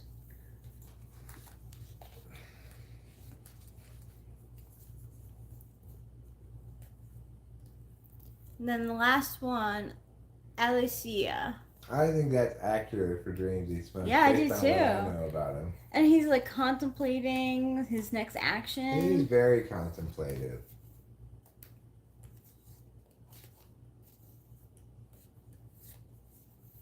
He has contemplation lines coming off of him at all times.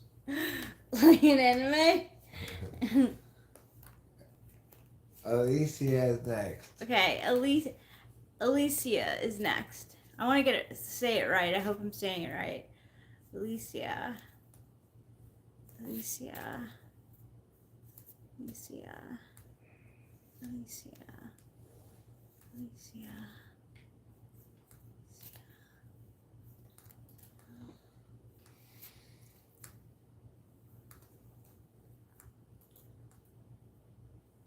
Alicia. Alicia.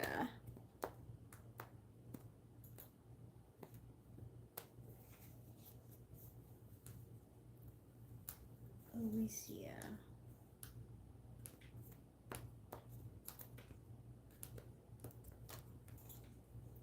Alicia.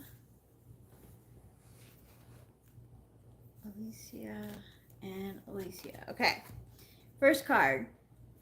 Page of Wands. Next card. Queen of Pentacles. And last card. 8 of Pentacles. This has been a popular card for tonight.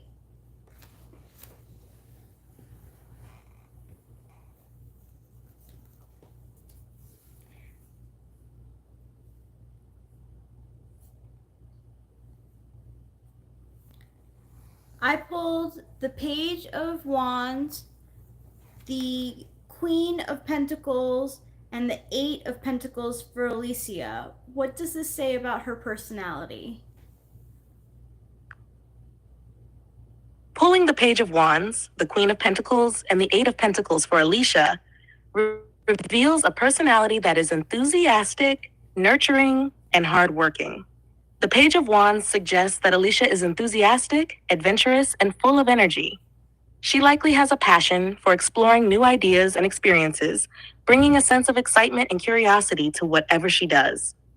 The Queen of Pentacles indicates that Alicia is nurturing, practical, and resourceful. She has a strong connection to the material aspects of life, such as home, family, and finances. And she manages these areas with care and efficiency. This card suggests a warm and generous nature, someone who provides support and stability to those around her. The Eight of Pentacles reinforces the idea that Alicia is hardworking and dedicated. She takes pride in her work and is committed to honing her skills and achieving excellence. Her diligence and attention to detail are notable aspects of her character. Overall, this combination suggests that Alicia is a dynamic and enthusiastic individual who balances her adventurous spirit with a practical and nurturing approach to life. She is hardworking and dedicated, always striving to improve and provide support to those around her. Very nice, very nice. Well, Alicia, I hope you learned a little something about yourself tonight, thanks to the tarot cards. Yes, and ChatGPT. Am I next? Yes, you are. Ooh la la. Do you want to pick your own cards or do you want me to? I think you should pick one. I pick one. You pick one. Okay. Maybe. We'll find out what the tarot has to say about Mr. Eric to Dizzly Day. Mr. Eric. That's me. I'm Mr. Eric.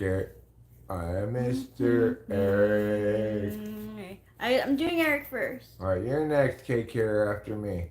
K Care 1454. I'm gonna pull an Eric. Jiggity. Pia. And Eric. The Lovers. Ooh, you got 2 major arcana. Eric pulled out the 2 of Pentacles.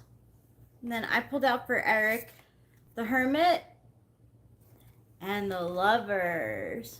Ooh la la. Okay, let's see. I'll see what ChatGPT has to say about me today. I pulled the 2 of Pentacles, the Hermit, and the Lovers for Eric. What does this say about his personality? Pulling the Two of Pentacles, the Hermit, and the Lovers for Eric reveals a personality that is adaptable, introspective, and values deep connections. The Two of Pentacles suggests that Eric is adaptable and able to balance multiple aspects of his life. He is skilled at managing his responsibilities and can juggle different priorities with ease, maintaining harmony and flexibility even in busy times. The Hermit indicates that Eric has a strong introspective side. He values solitude and reflection, often seeking deeper understanding and wisdom. He might take time alone to contemplate life's big questions, seeking inner guidance and clarity. The Lovers signifies that Eric values deep and meaningful connections with others. He likely places a high importance on relationships, making choices that align with his values and personal integrity. This card suggests that he is thoughtful about his commitments and seeks harmony in his interactions. Overall, this combination suggests that Eric is an adaptable individual who balances various aspects of his life well. He has an introspective nature, valuing solitude and deep reflection, and he seeks meaningful connections and harmony in his relationships.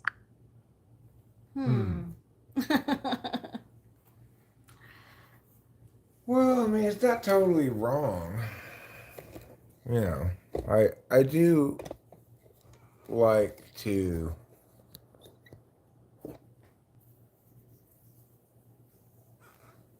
I mean, you could say I'm seeking more solitude now because I'm trying to work on things that require me to work on them and alone. Yeah, it could be just in the moment. And you did say that you are a relationship person. Oh yeah, well, that part is I don't have any issue with. Yeah. Okay, who's next? Let's Kate. find out what's going on here in the world. So next we have Cosmic Pentastar, maybe. Or no, K Kara. K Kara. Oh right, where is that? Down. person? Oh yeah, K Kara 154. Okay. All right, K Kara 154.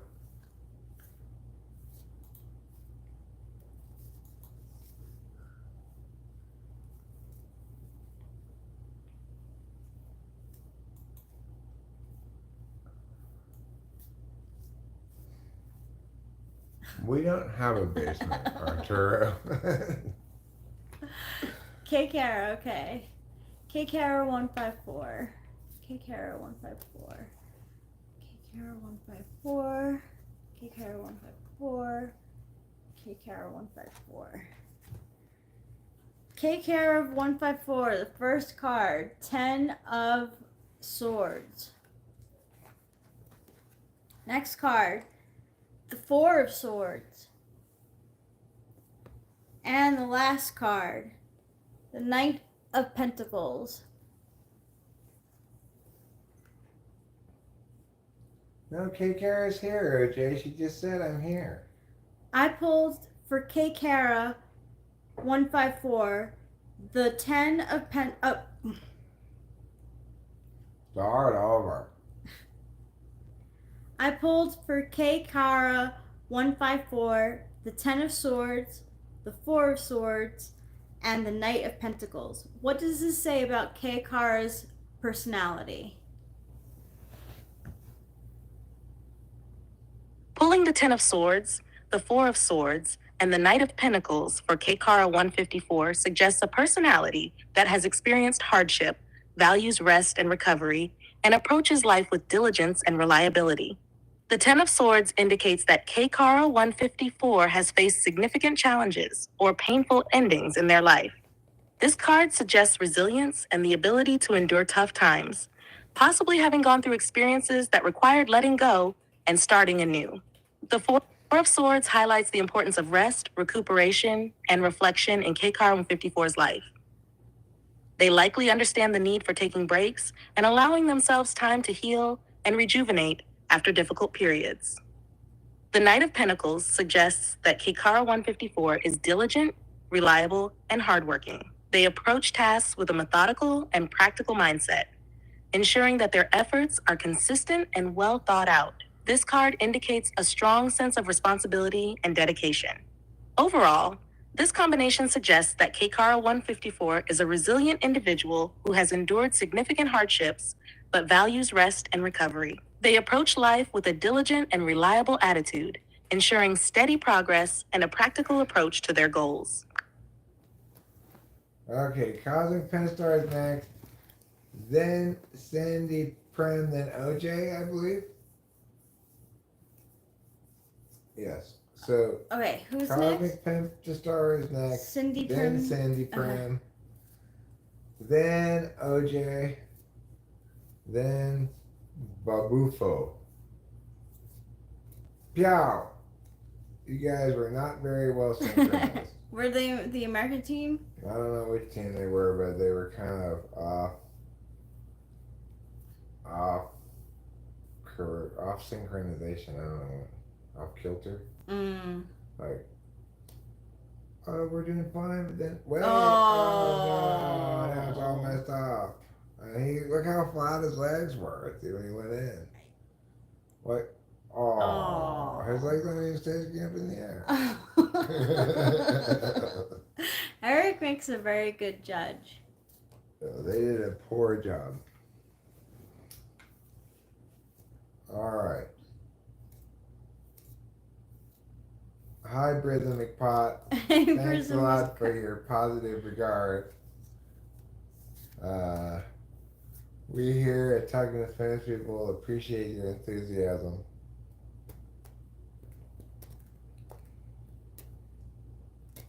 Okay. Cosmic Pentastar. Cosmic Pentastar. Now that's more like it. Those two were pretty well Pentastar. synchronized. Cosmic Pentastar, your first card. Two of Swords. Next for Cosmic Pentastar. The Queen of Cups. And for Cosmic Pentastar, the last is the Page of Rods.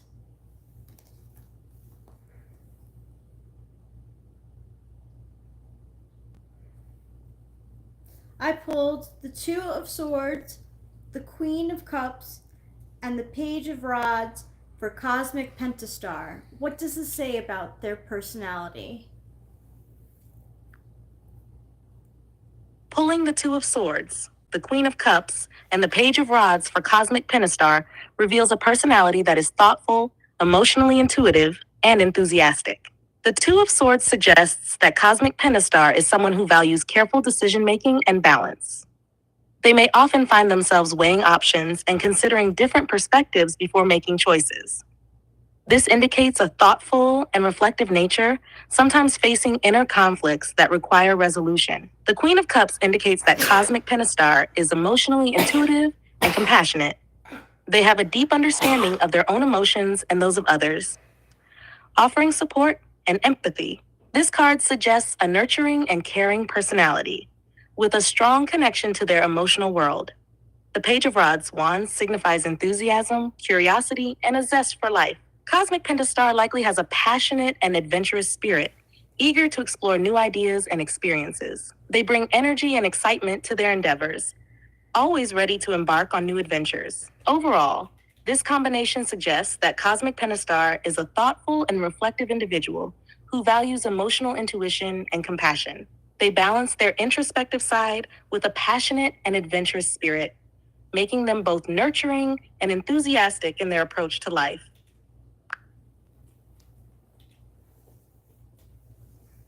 Okay, next, Cindy Prim.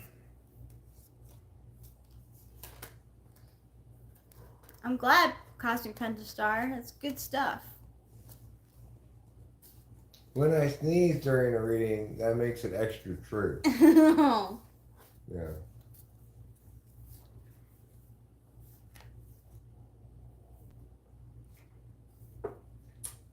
Brizza McPot, or who's next? Cindy Prim. Cindy Prim. It's finally your turn to shine. Get ready for the hot light of the spotlight, because it's your turn here on the Tarot Hot Seat. Featuring Mystic Tarot Medium Rachel and her Enchanted Rock and Roll Tarot deck. Yep. It is pretty enchanting. And you won't get the devil in this card because it's not a part of it. The devil's been removed from this deck. Yeah. Okay. Cindy Prim. You'll be after Brizza McPot. Don't you worry your pretty little head about it. Cindy Prim.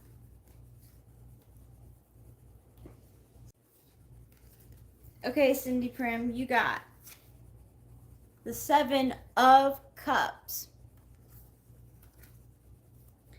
the 8 of Cups, and the 9 of Rods. You got it straight. 7, 8, 9. You got it straight in Yeah. card poker. Yeah, you did. Good job. I pulled for Cindy Prim the 7 of Cups, the 8 of Cups, and the 9 of Rods. What does this say about her personality? Pulling the 7 of Cups, the 8 of Cups, and the 9 of Rods for Cindy Prim gives insight into a personality that is imaginative, seeking deeper fulfillment, and resilient. The 7 of Cups suggests that Cindy Prim has a vivid imagination and a tendency to explore many possibilities and dreams. She might sometimes feel overwhelmed by choices or prone to daydreaming, indicating a rich inner world and a strong creative side. The 8 of Cups indicates that Cindy Prim is someone who seeks deeper meaning and fulfillment in life. She is not afraid to leave behind situations that no longer serve her, in pursuit of more meaningful and satisfying experiences. This card suggests a willingness to embark on personal journeys of growth and discovery. The 9 of Rods wands signifies resilience and determination. Cindy Prim has likely faced challenges and setbacks, but has the strength and perseverance to keep going. She may be cautious and protective, having learned from past experiences, but she remains steadfast in her pursuits. Overall, this combination suggests that Cindy Prim is imaginative and dreams of many possibilities, yet she seeks deeper fulfillment and is not afraid to walk away from what doesn't satisfy her. She is resilient and determined, showing strength and perseverance in the face of challenges. I think that's a pretty good read for you. I mean, it's taken. What do you think, Cindy Prim? Does that have to do with what's going on in your life right now?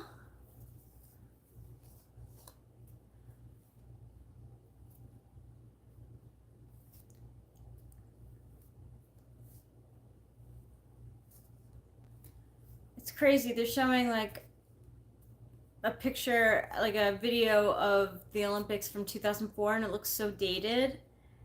I forget how long ago like that actually was. Like to me, it feels like it was like a year ago, 2004. Like I remember it pretty well because I was in college. All right, Brism, you drink 7 cups of coffee today? That really goes well with the 7 of cups. Okay. Brism McPot. Brism McPot. Brism McPot. Brism McPot. Brism McPot. First card. No. First card. Brism McPot. Second card. Brism McPot. Pot. Third card. Okay. Brism McPot, you got the 2 of Cups. The Queen of Rods. And the World.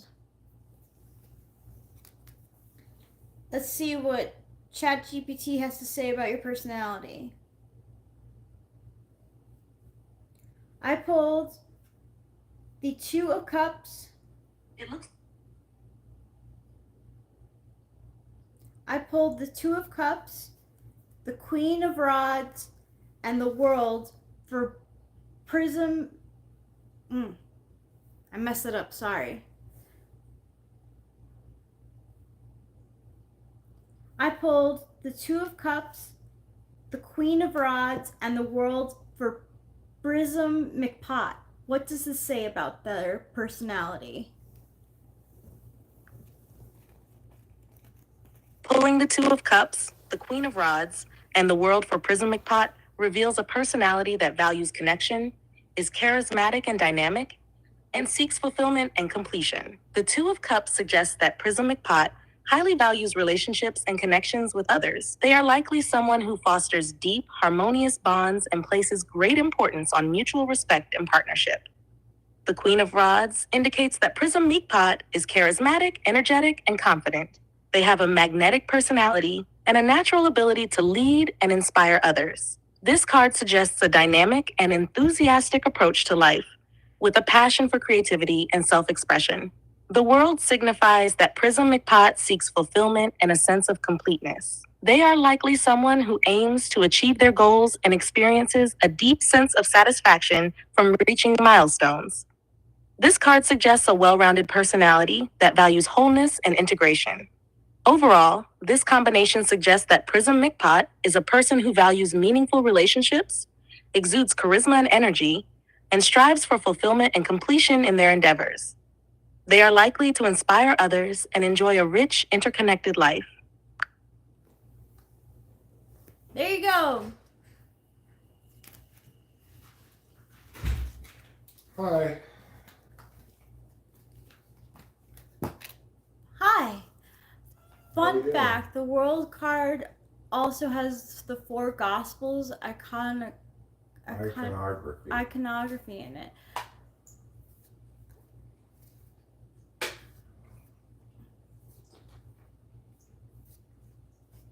I'm right here. He's right here. Yeah, actually, I was gonna ask if you can pull cards for me. I think we're done. I think we're done with the queue. All right, cool. I'll pull cards for you with my pulling fingers. I was outside. I was looking at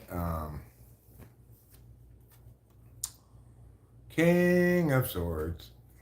What were you looking at? I was looking at the sky. Any? Let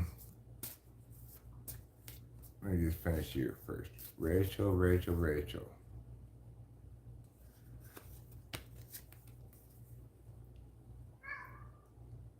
Four of Pentacles. Poopkin, I don't speak Cyrillic.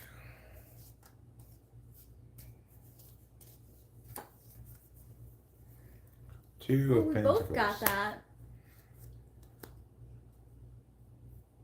What am I doing?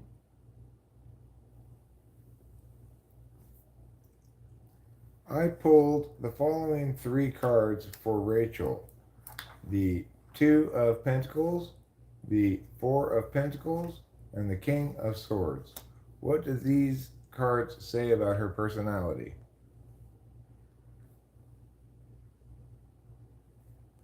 Pulling the Two of Pentacles, the Four of Pentacles, and the King of Swords, for Rachel reveals a personality that is adaptable, practical, and intellectually strong. The Two of Pentacles suggests that Rachel is adaptable and skilled at balancing multiple responsibilities. She can juggle different aspects of her life with ease, maintaining flexibility and harmony, even in busy or challenging times. The Four of Pentacles indicates that Rachel is practical and values stability and security. She may have a tendency to hold on to resources tightly, seeking to protect what she has. This card suggests a cautious approach to finances and possessions, emphasizing a desire for control and stability. The King of Swords signifies that Rachel is intellectually strong, logical, and clear-headed. She approaches situations with a rational and analytical mindset, often making decisions based on reason and clarity. This card indicates a person who values truth, integrity, and effective communication. Overall, this combination suggests that Rachel is an adaptable individual who can balance various aspects of her life while valuing stability and security. She possesses a strong intellect and approaches life with a logical and analytical mindset, making her practical and rational in her decision making. No, I'm not mad. I just meant, yeah, okay, sure, Phil. I just meant, yeah, okay, Phil. I didn't mean it mad or anything. I didn't mean it at all. I guess it came across that way. But Phil, here you go.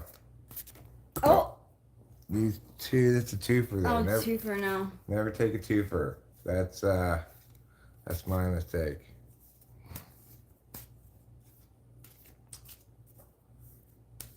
I guess that's how a tone doesn't come across in text at all. I just meant like, yeah, okay. Yeah, it doesn't. But it came across as like, yeah, okay, Phil.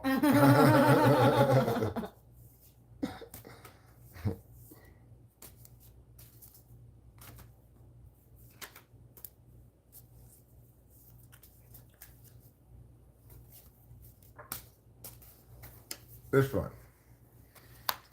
The 4 of rods.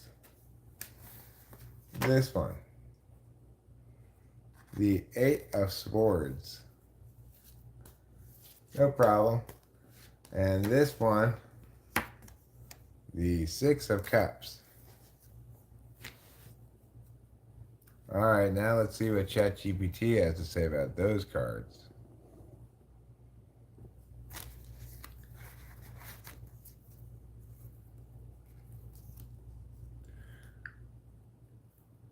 Can you tell me about what the following tarot cards mean about Phil's personality? The cards are the 6 of cups, the 8 of swords, and the 4 of rods. Pulling the 6 of cups, the 8 of swords, and the 4 of rods for Phil provides insight into a personality that is nostalgic, sometimes feeling restricted, but also values stability and celebration. The 6 of cups suggests that Phil is nostalgic and values memories from the past.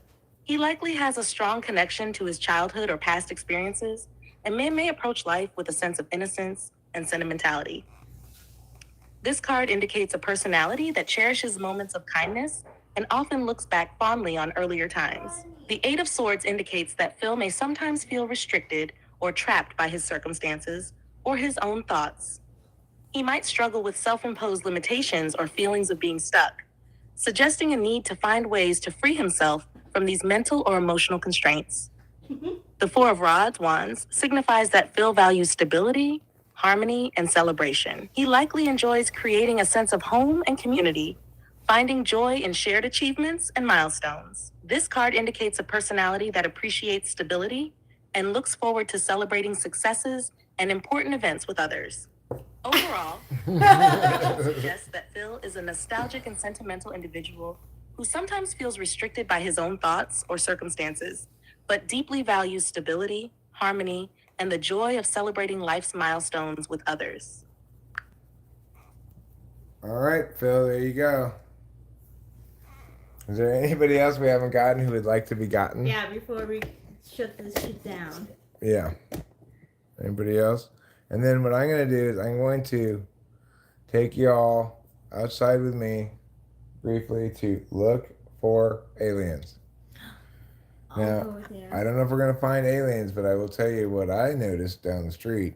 There are some out-of-towners in the house just over there that are really lighting up the night. They've got a fire. No. I'm not sure which neighbors you're talking about. The ones who are inside the house. Just those ones? Yeah. No, I'm not talking about them. Oh. Come look if you'd like. I would like. I'm gonna go to the bathroom and have to, All right, you can always grab that flashlight, from right there. Okay.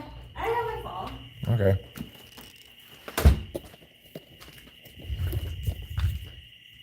So let's see if you guys can see it. Hopefully, yeah, you can see the light a little bit through the woods. That's somebody's campfire, okay? So here's like trees and stuff in the gully. Across the way there, at somebody's campfire that I guess they have in the front yard of a house that they're renting, obviously. I heard an unusual amount of like talking from over there. I think I heard some kids. That's typical of people having a vacation rental, you know. Because a fair amount of the homes around here are vacation rentals. Now, currently, I'll admit, I'm not providing for you any UFOs, UAPs, shooting stars, satellites, or anything else of the sort. But I want you to know that I'm trying to, okay? And you can instead get the spooky side of the house in the darkness with the sound of crickets, adding extra spookification factor.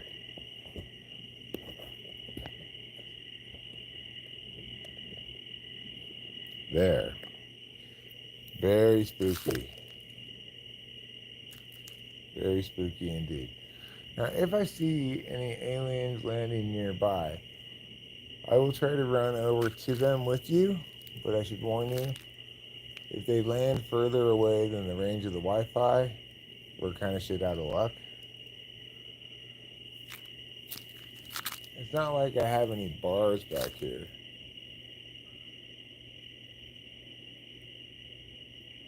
How many bars do I have? 0. So I do have a number of bars, but that number is 0.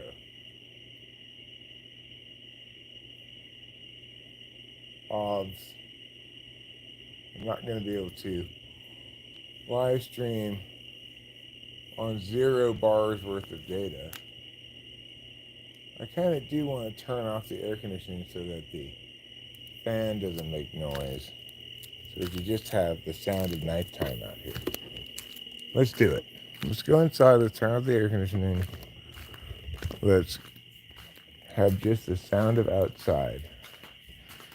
We'll play,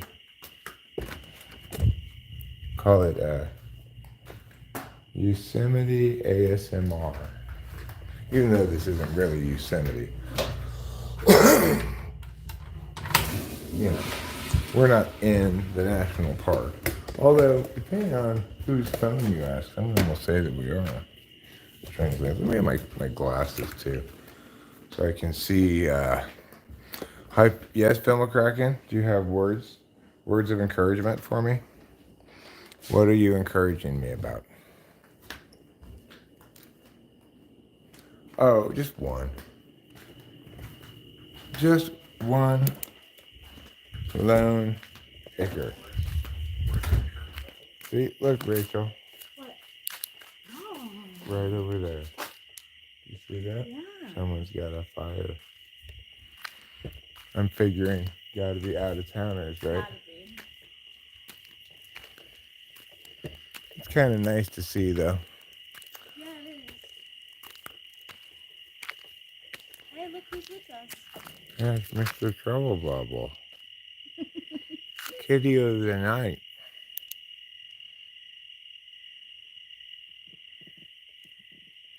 So we spotted this wild night kitty here on our nighttime adventures in Mariposa.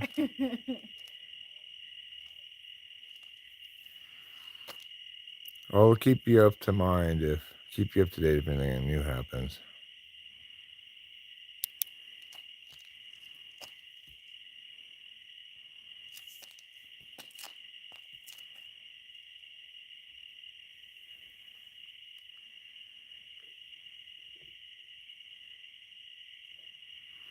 One is all the acres I want. I don't really like to take care of a bunch of land. You know, I'm not a farmer. So, you know, everybody get your cattle and pigs away from my house. What do I have to say to everybody?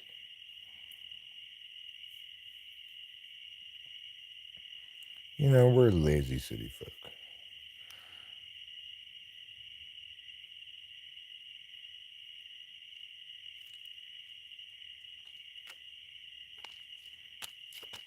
Night kid needs to be diligent, keeping track of the prey. Yeah, well, there's a lot of that. I took a mouse away from the cat last night. Last night? Mm-hmm. Was the mouse eaten? It was on its last. It was kind of like quivering in death throes. I'm sorry. It's okay. I flushed it down the toilet.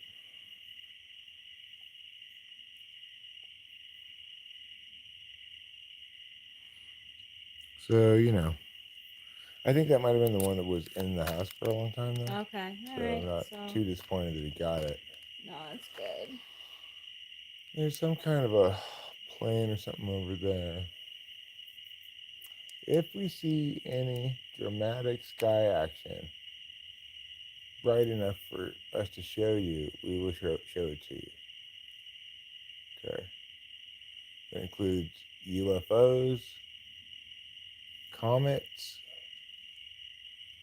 asteroids,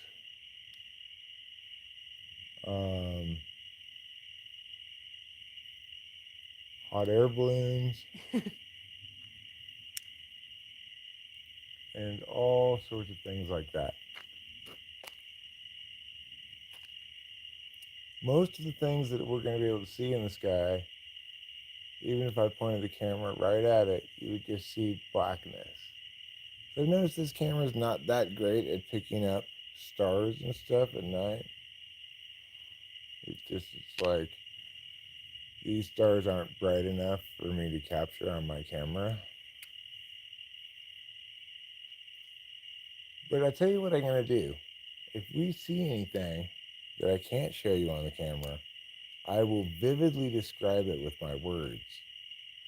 You can do that well. I can try anyway. Rachel, you spotting anything yet? No, only stars that I think are like drones, but they're definitely stars. Yeah. They can be tricky fools sometimes. Yeah. Trying to trick and fool you.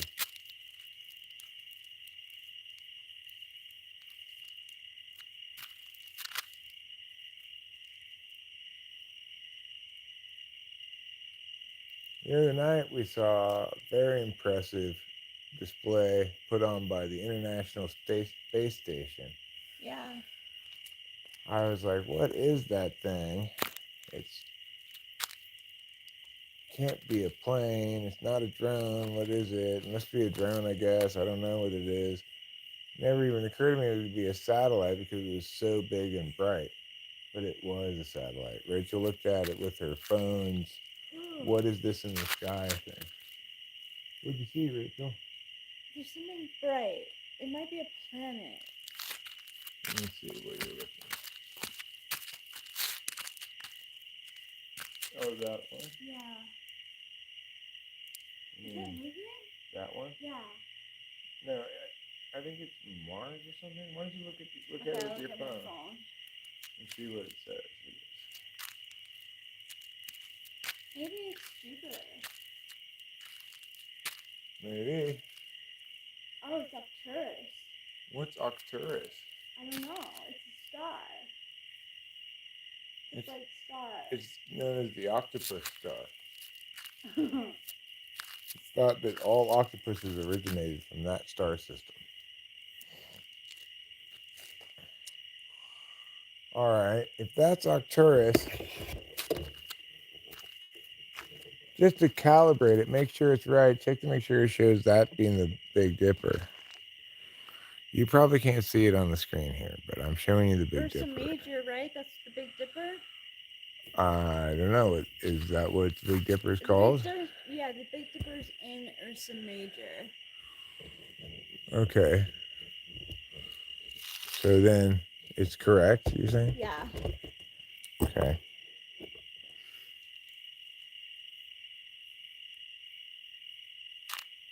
You can actually see there's a very... What's that star right above us, that bright one? Like there? Yeah. Vega? Vega. Mm-hmm. What about that one?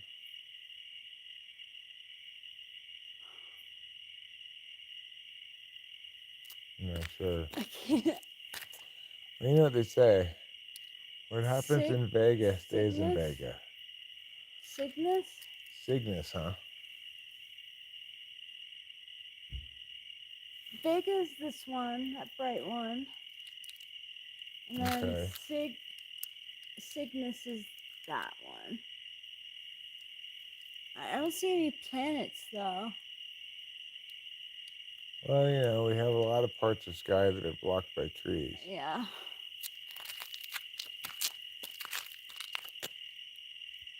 People having fun in the summer, camping out here. It's really good for them. Yeah, it is. Let's look from over here a little bit now, where we have a different view. Oh, kitty man.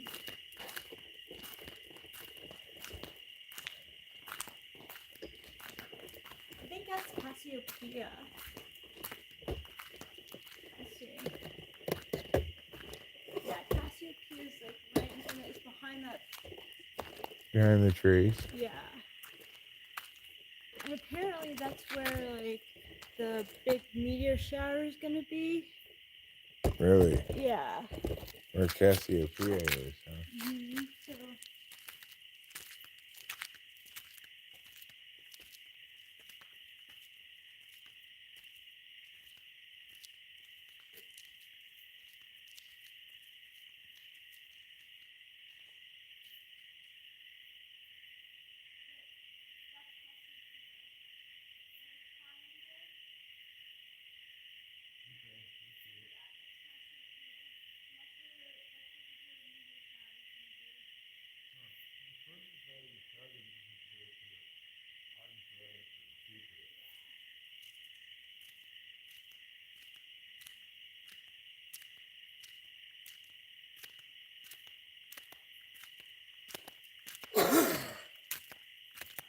I know I left you alone for a little while.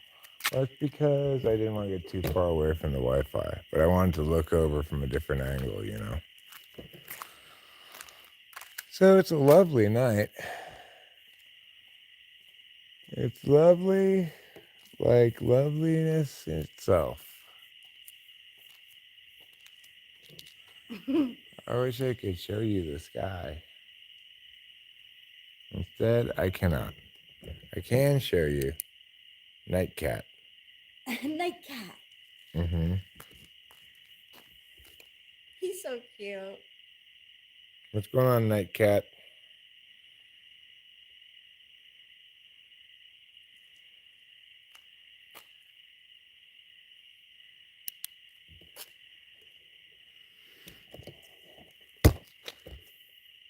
He likes to go on patrol with us. Yeah.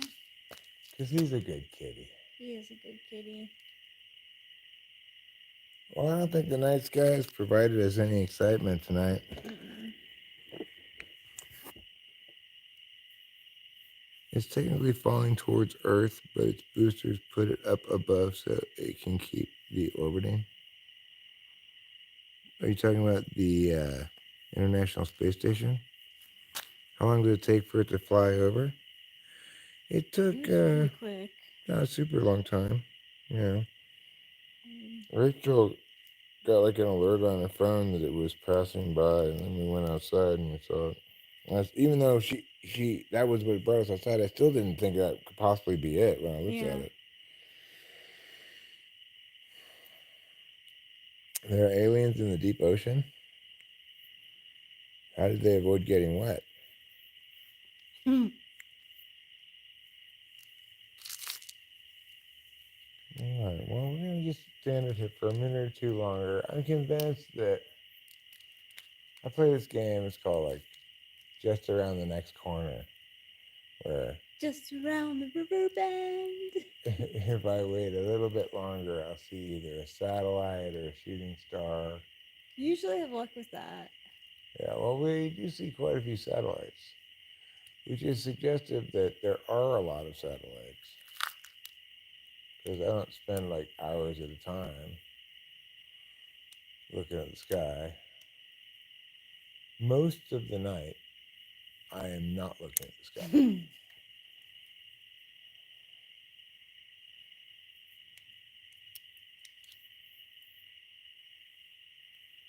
And frankly, I don't really believe that Night Kitty would help us at all if any aliens were to come.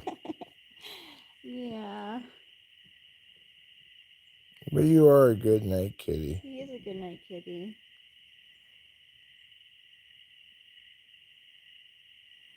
It's crazy to think that all of the life forms are concentrated on Earth. Well, I've never met any life forms anywhere but on Earth. Yeah. Night Kitty, he likes to go on night patrol. Yeah, he really does. 8,000 satellites orbiting Earth right now. Really, that's a lot. No wonder I can see them most of the time if I stand out here and look for long enough. Here's a satellite. Where? Right here. Oh, I hear it. It's See how orbiting quick it around Rachel, see? It's orbiting around Rachel and me. He has a very irregular orbit, but he stays in our orbit all the time. He does. Like you're sleepy, your voice is slurred. Gabapentin? No, I'm not sleepy. My voice isn't slurred.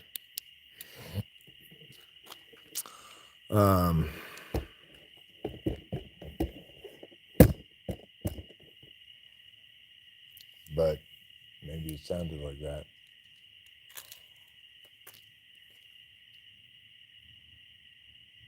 I am winding down on the streaming. You know, it'll end soon enough. I'm kind of hungry again. Are you hungry? No. But you should eat. Do you want like a cup of noodles or do you want me to make you a manicotti? Cup of noodles sounds good. Okay, cool. All right, why don't we go in and I'll wrap things up here with our internet friends while you make me a cup of noodles. Okay. Thanks, Charlie. Of course. You're one heck of a wife. You're one heck of a husband. You having trouble? I'm glad I spent a lot of time at the wife store perusing all of their stock before I selected Rachel.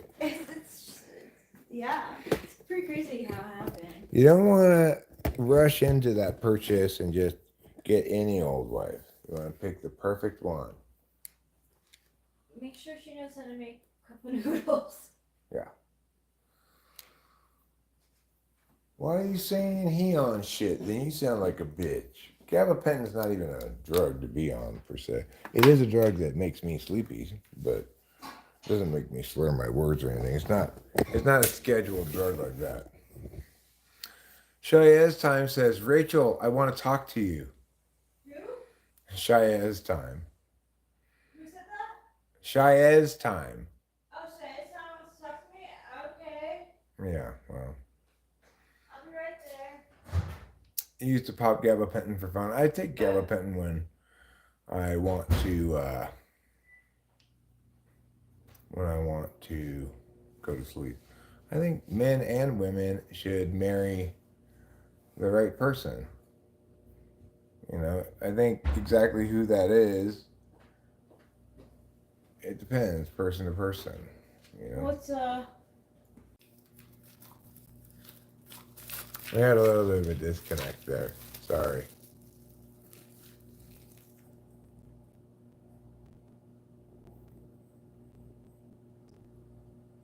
I'm back.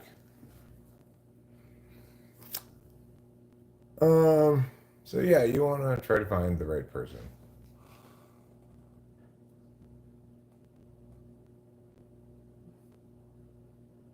That's not a serious question.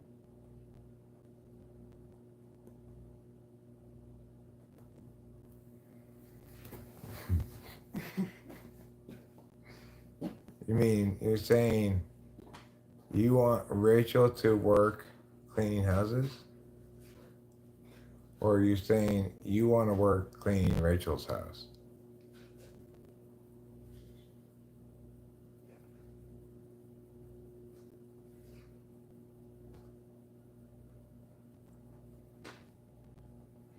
I have lights. I just don't usually turn them on. Obviously, if you turn on the lights, you cannot see the stars very well. I said, are you saying you want Rachel to work a job cleaning houses, or you want to clean Rachel's house?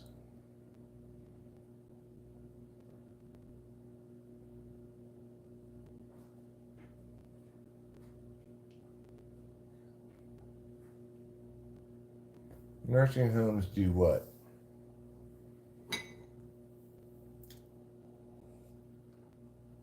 I actually do have.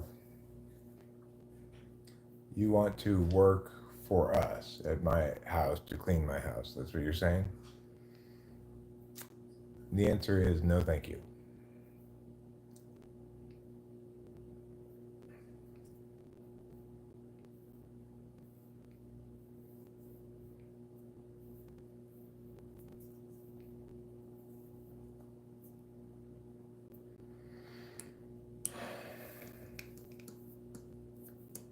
No, Shia, it's time. Rachel's house and my house are the same house. She's my wife.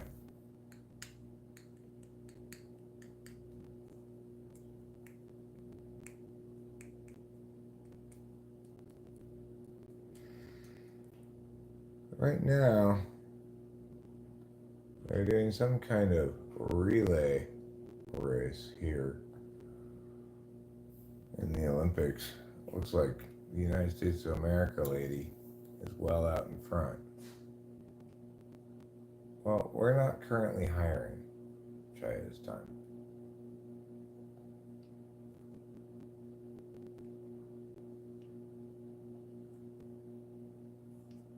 And even if we were, you're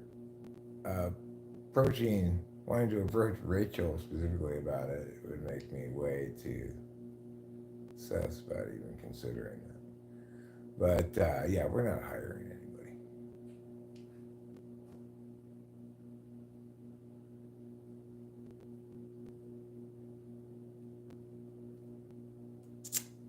So yeah, that's how that goes. Anyway, Rachel's currently making me a delicious cup of noodles. We're watching a little bit of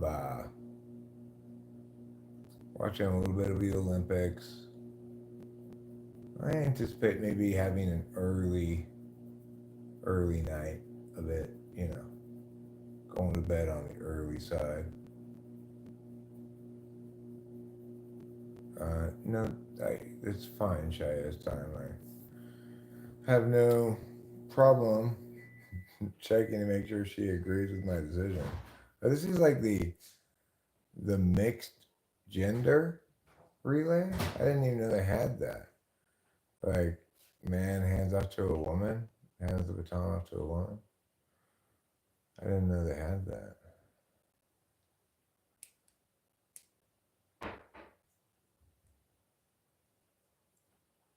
And why would you imagine that Rachel would disagree with me about this?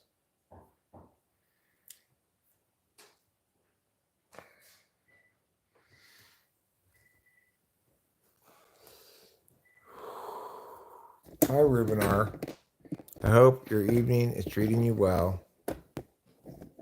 Here's dicks in my ass again.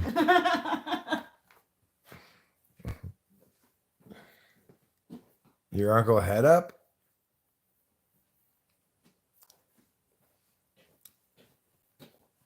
No, we're not interested in living with you. Obviously, Shia this time. Seems like you would use us anyway. Why would we be interested in living with you? It doesn't make a lot of sense, really. Oh, we won the world record in the qualifying? Wow. Yeah, wow, that's right. I think this might be a new event because it's like, is it No. man woman relay? I think there were men and women? I think there were men and women. Oh, that must be new. Okay, well, I'm not gonna mix my prayers and my politics, I don't think. Thank you, though. I am. I would say I'm.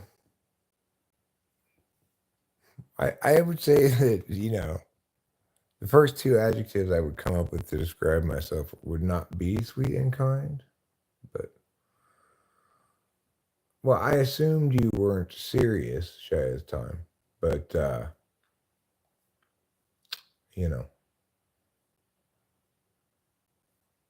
I responded to what you said nevertheless.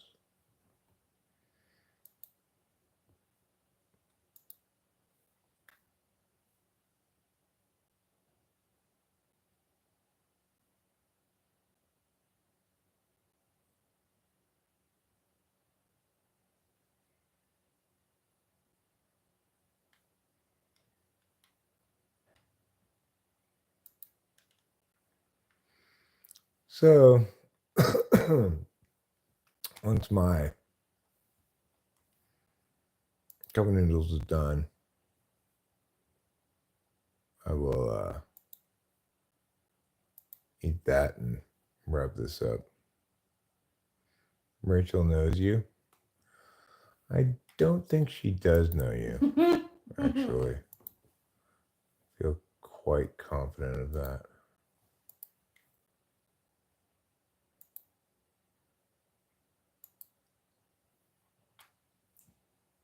Rachel, do you know this guy? No. Yeah. I know the cat, but You know the cat? no, I don't know the cat. No, I don't know any. No.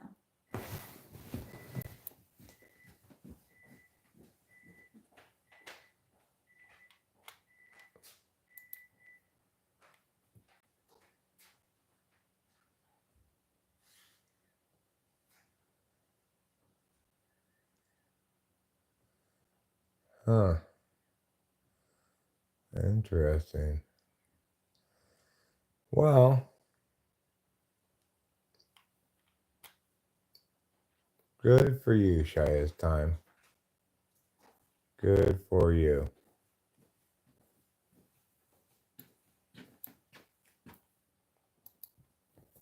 Thank you, darling. You're welcome.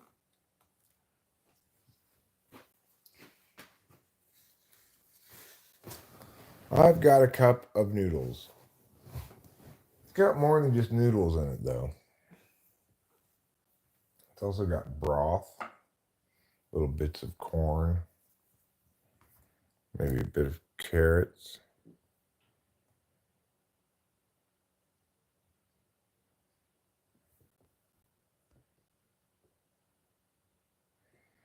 She told you my zodiac is Taurus. Well, my zodiac is Taurus, but I very much doubt that Rachel told you that.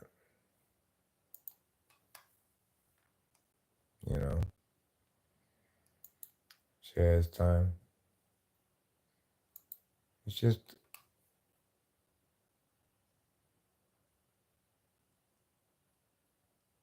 I just don't think so.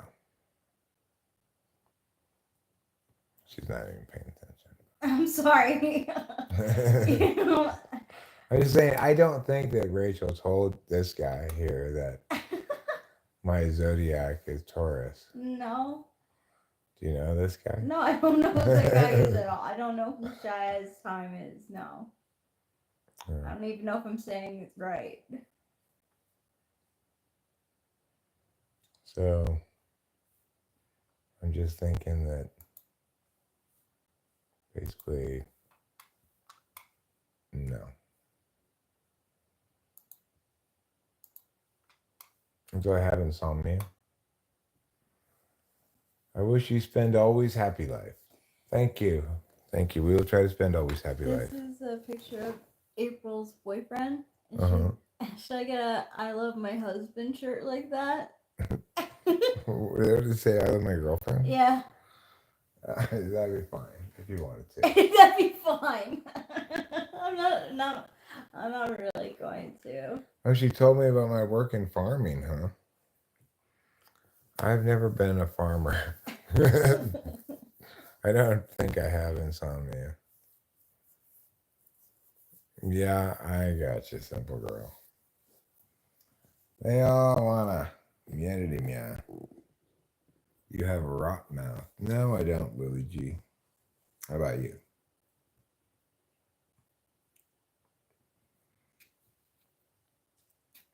It's amazing how these athletes look like it's so easy, but really it's fucking difficult as hell. I mean, it almost sort of looks easy.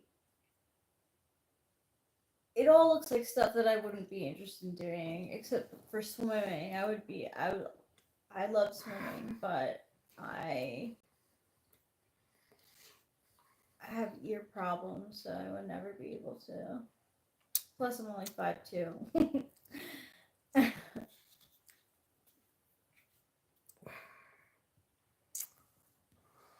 Yeah, my life as a retired farmer. I used to grow turnips, beets,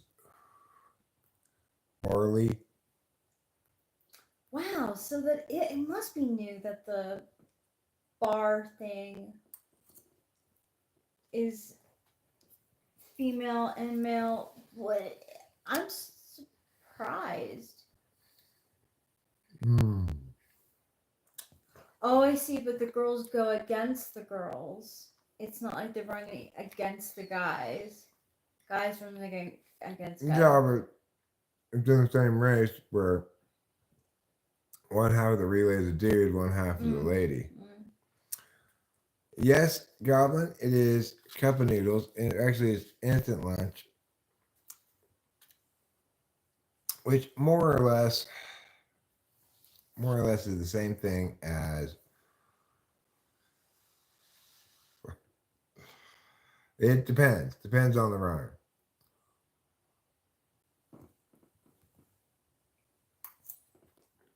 Mmm, it's so delicious. Oh, I'm so glad. I hate to impose upon you, but what if you can make me another one of these? No, not at all. You remember Paul with me on your live? No, Do I you don't. want me to make it to now so you have a backup, or do you want me to make it when you're done? So it's No, fresh? no, thanks. No, I don't remember Paul with you on your live. And Paul fight with me on your live, I don't remember.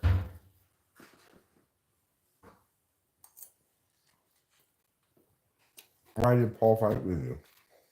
Who's Paul?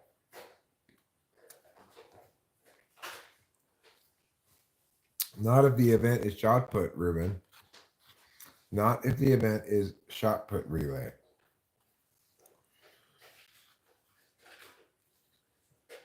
In shot put relay, you have to shot put it to the second person, who then shot puts it to the third person, until you go all the way around to the first person again. And the goal is to shot put it the fastest all the way around the circle. Well, Shay, it's time, Do I look like I've got a lot of extra slots in the old memory banks for random people on the internet?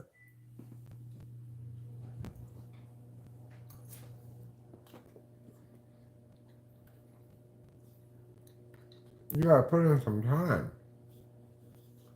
Familiarize, make me super familiar with you over the course of years, decades even. Then maybe you'll earn a spot on my wall of memories. If you don't remember me, so it's okay. All right. E-begging, please. It's hard to eat when you have a handful of teeth, though. I thought you were here to police begging, not teeth. You don't see me begging, do you? Oh, I did kind of beg my wife to make me another cup of noodles. Beg. Mmm. Why don't you police what you're supposed to police, man? You're out of your jurisdictional lane, you know?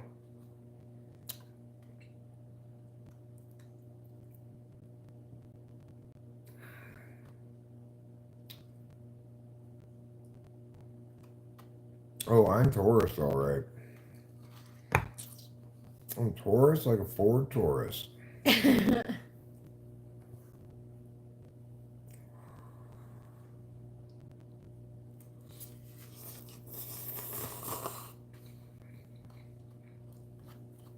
Right now, we're segueing away from some of those running events and into the shot put.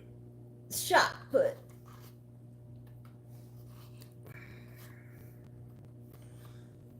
And then she touched me in my shot put. It sounds kind of dirty, but it really does not a very dirty thing to say. Then she touched my shot put. Is it true that Taurus people are foodies? I don't know.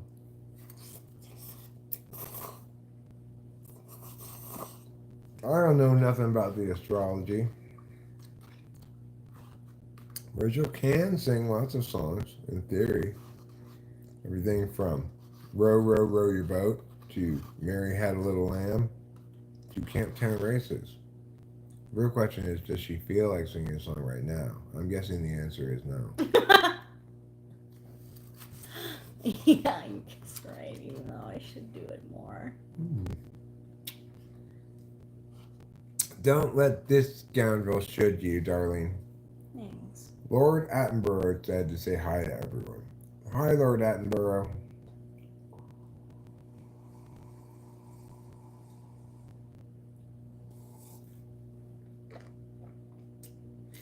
You know what I have to say about astrology? Astrology, schmastrology.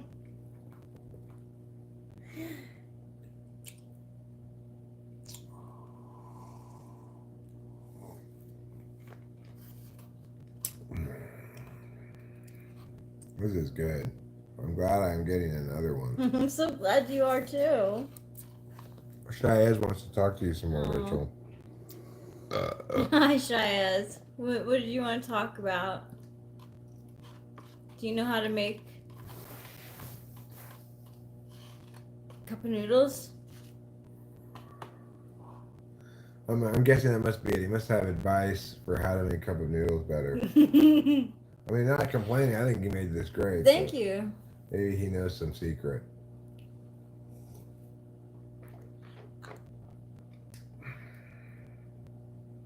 I'm good. I'm really good. Thanks, Shaez. Time. How are you?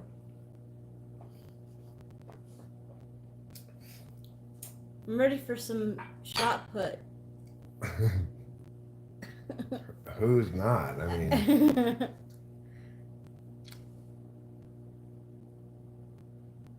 Oh, well, that's nice. Thank you, Shaez. Time.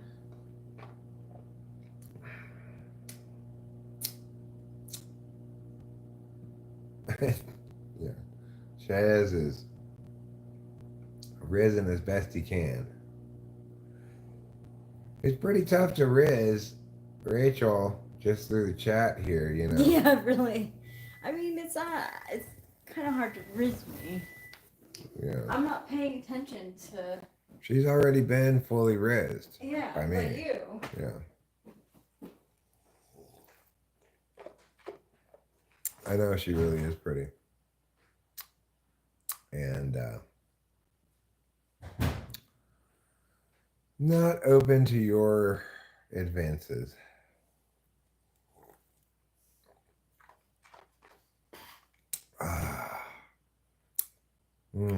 That's good.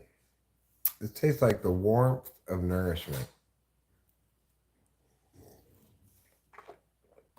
Yeah, she is gone, Shay, this time because she's gone to make me another cup of noodles.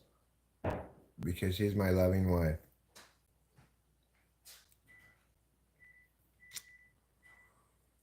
You know, we're like married, like we hold hands, we smooch and stuff. Yeah, I know. It's like a full I blast love relationship. touching Eric, and I love telling him how much I love him too. Oh my gosh, what a good wife you are. I love you too. Aww. It's so nice. Like, you like the way I love you. I do. I think it's just right. Oh, thank you. We have a special tenderness between us. We do. Shaz times Rizlification of things No. poses no threat. No threat. I'll sing a song for you instead, Shaz time. Camptown races, meow meow meow, doo dah, doo dah. Camptown races, meow meow meow. Oh, the doo dah day. Oh, the doo dah dee. Oh, the doo dah dee. Camptown races, meow meow meow. Somebody bet on the bay. There you go. Just like you wanted, Shaz time. A song for you. We are a wonderful couple. Thank you, guys. Thank you. It's you know, it's nice. It's a relief after previous failed pairings, you know, to be with somebody who's not problematic. That's a good place to start. You know, the difference between most stark difference between every previous relationship and this one is every previous relationship partner was in some ways problematic, and I was problematic to them. Same.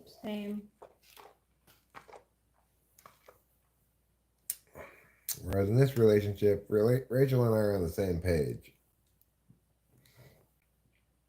A shockingly rare phenomenon, I think. We've only been married for 1 year, but we've been together now for almost 5. And really, we were born to find each other eventually, I think. Yeah, I do too.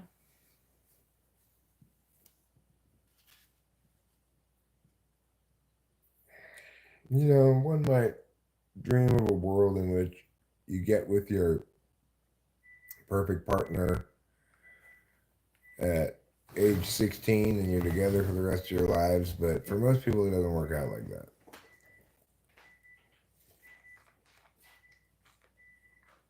It didn't for me and Rachel. Is ENTP INFJ a good match? Yeah, I think it is. I think the two types are very much on the same page. They have 4-8 equivalency. In other words, nobody really wants to be pressured on their 4th or 8th slot functions. And, you know, Rachel and I have mirrored 4-8. So it's like I respect her SI, she respects my SE, I respect her SE limits, she respects my SI limits. You know, we don't push too hard on where we don't want to be pushed because we don't want to be pushed in the same area, the S's.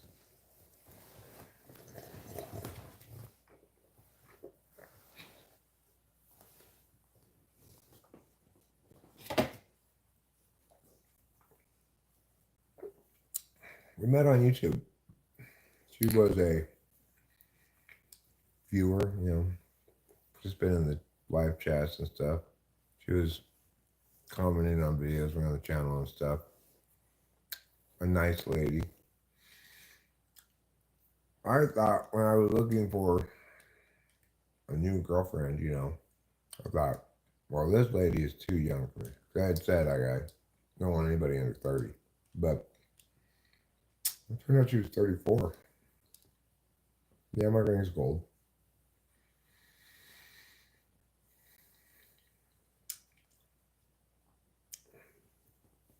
Just a regular old gold wedding band, you know. It's nice though. It looks good on you. It's comfortable.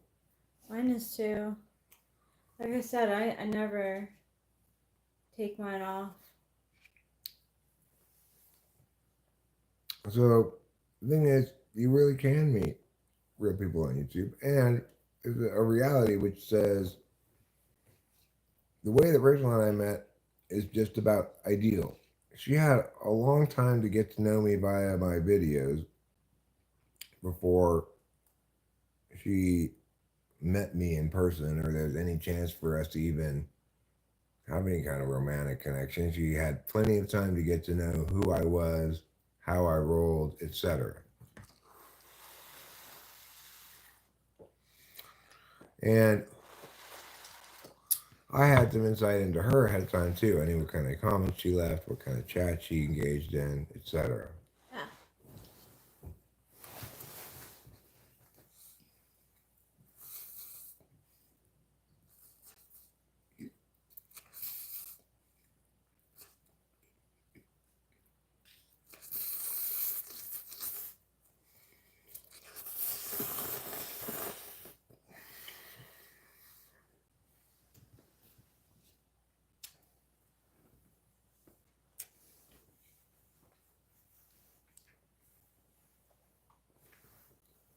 Yeah, it's monetized, but I don't make hardly any money.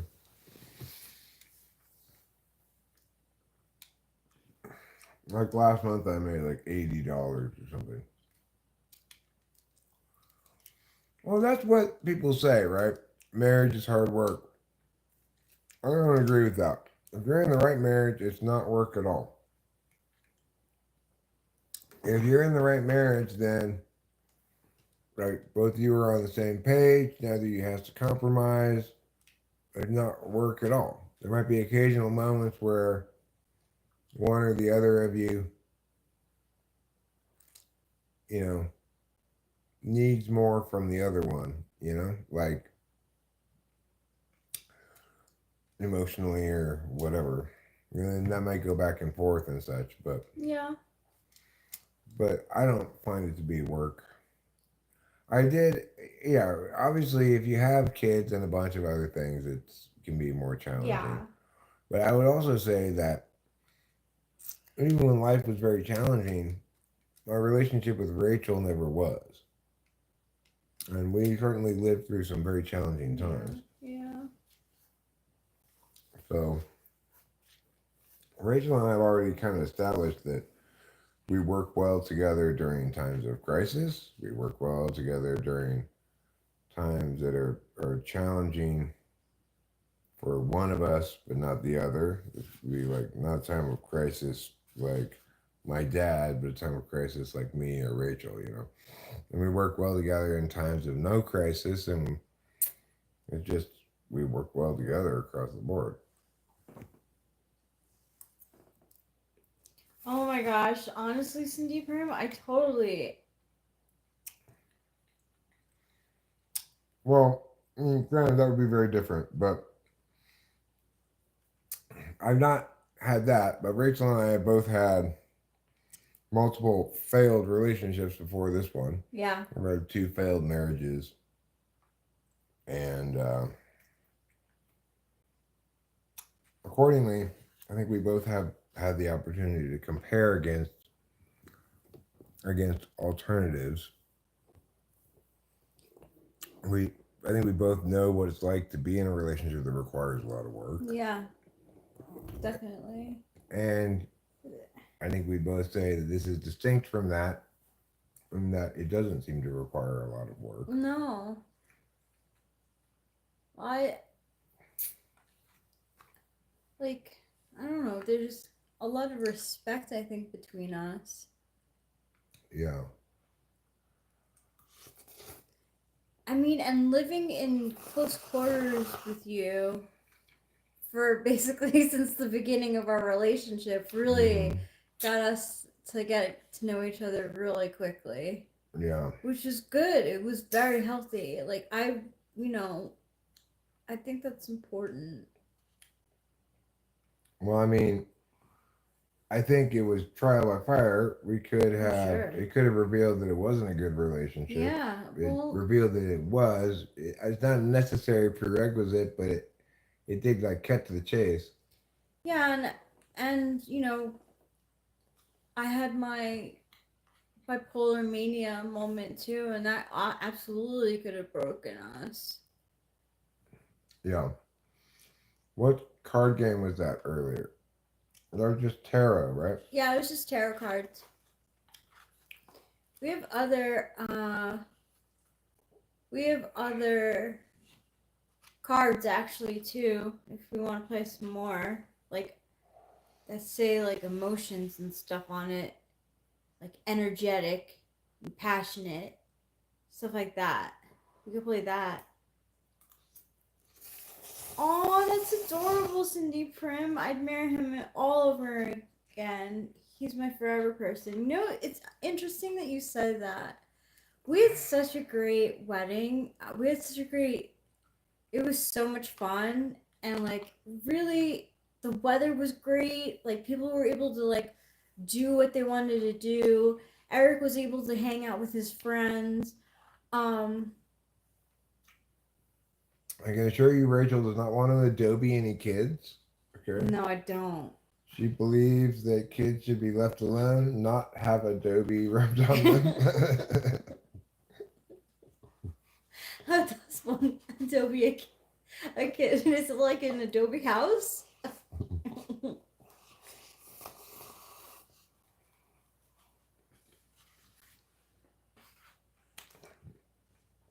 No, I don't think Rachel wants to adopt a kid. Am I correct? Oh no. We have 2 cats. I mean, I know that's ridiculous to say, but like Trouble and I we have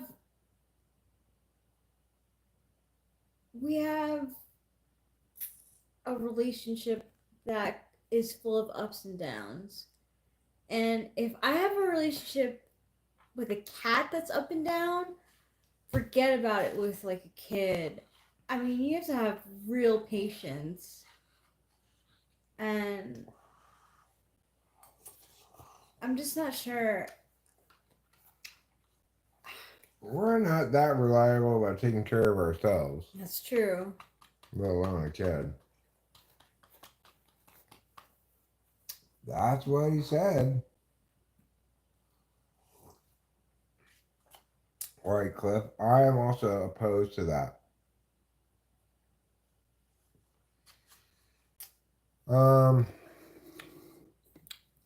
So, any last points, important things you guys want to discuss here before I wrap this up? Any last emotions you want to?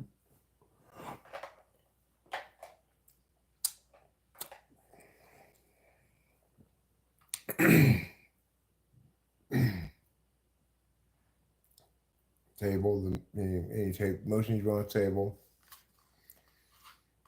Yeah, I could teach my famous Adobe recipe from third grade. First laugh is a very relaxing stream. Jenny Prim says, "Thanks for being normal. You're welcome." Rachel, why people marry? Marriage is good or not? I think marriage is good, but I am a person who enjoys monogamy and having a relationship that you can rely on. So I have always wanted marriage. It's not for everyone.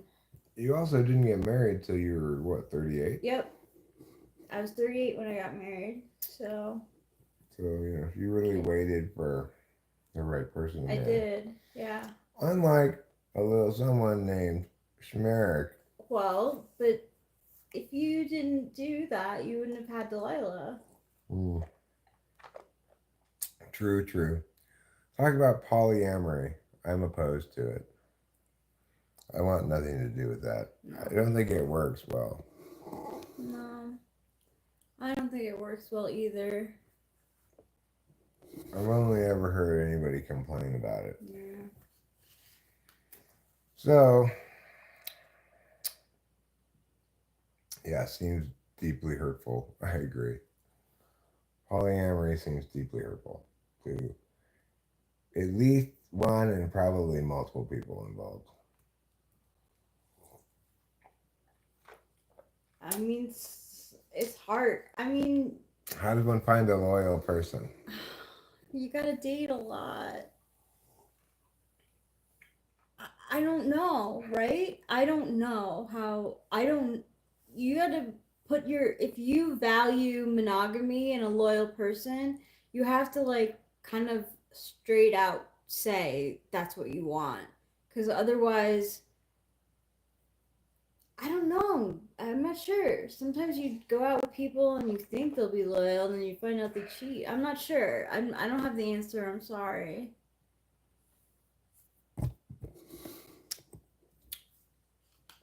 But yeah, if your wants and your needs are that you want a loyal person, you should definitely state it right away.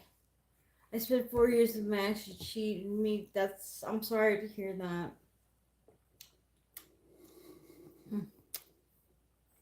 That's success. I would say don't ever be party to that kind of thing, you know? No. Yourself. Maintain the moral high ground.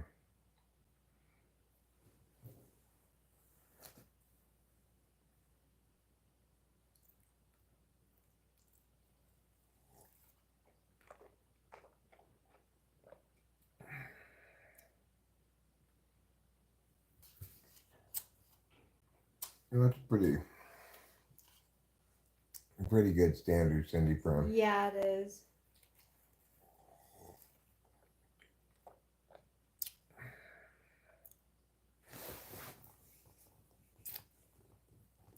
So,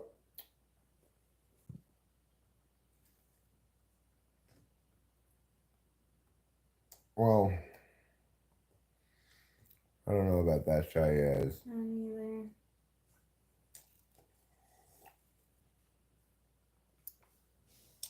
I think there are a variety of people in every generation.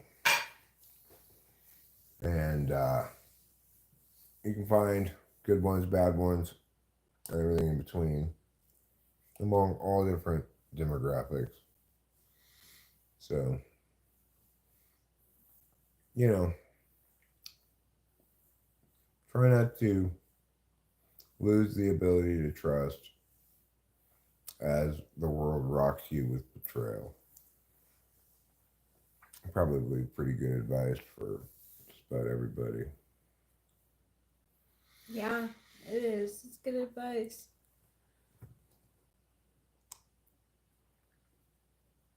Right. That's not a terrible piece of advice either. Yeah, it's Ruben not. R says, Rachel and I got together when I was broke, so. Me too. Anyhow. All right, that's going to wrap it up for tonight. Thanks a lot for being here. I enjoyed this stream. Don't forget to eat plenty of cheese. Yeah, what she said, and I really did. I enjoyed Yeah. everybody's engagement, so thanks a lot. Me too. See you later. Bye.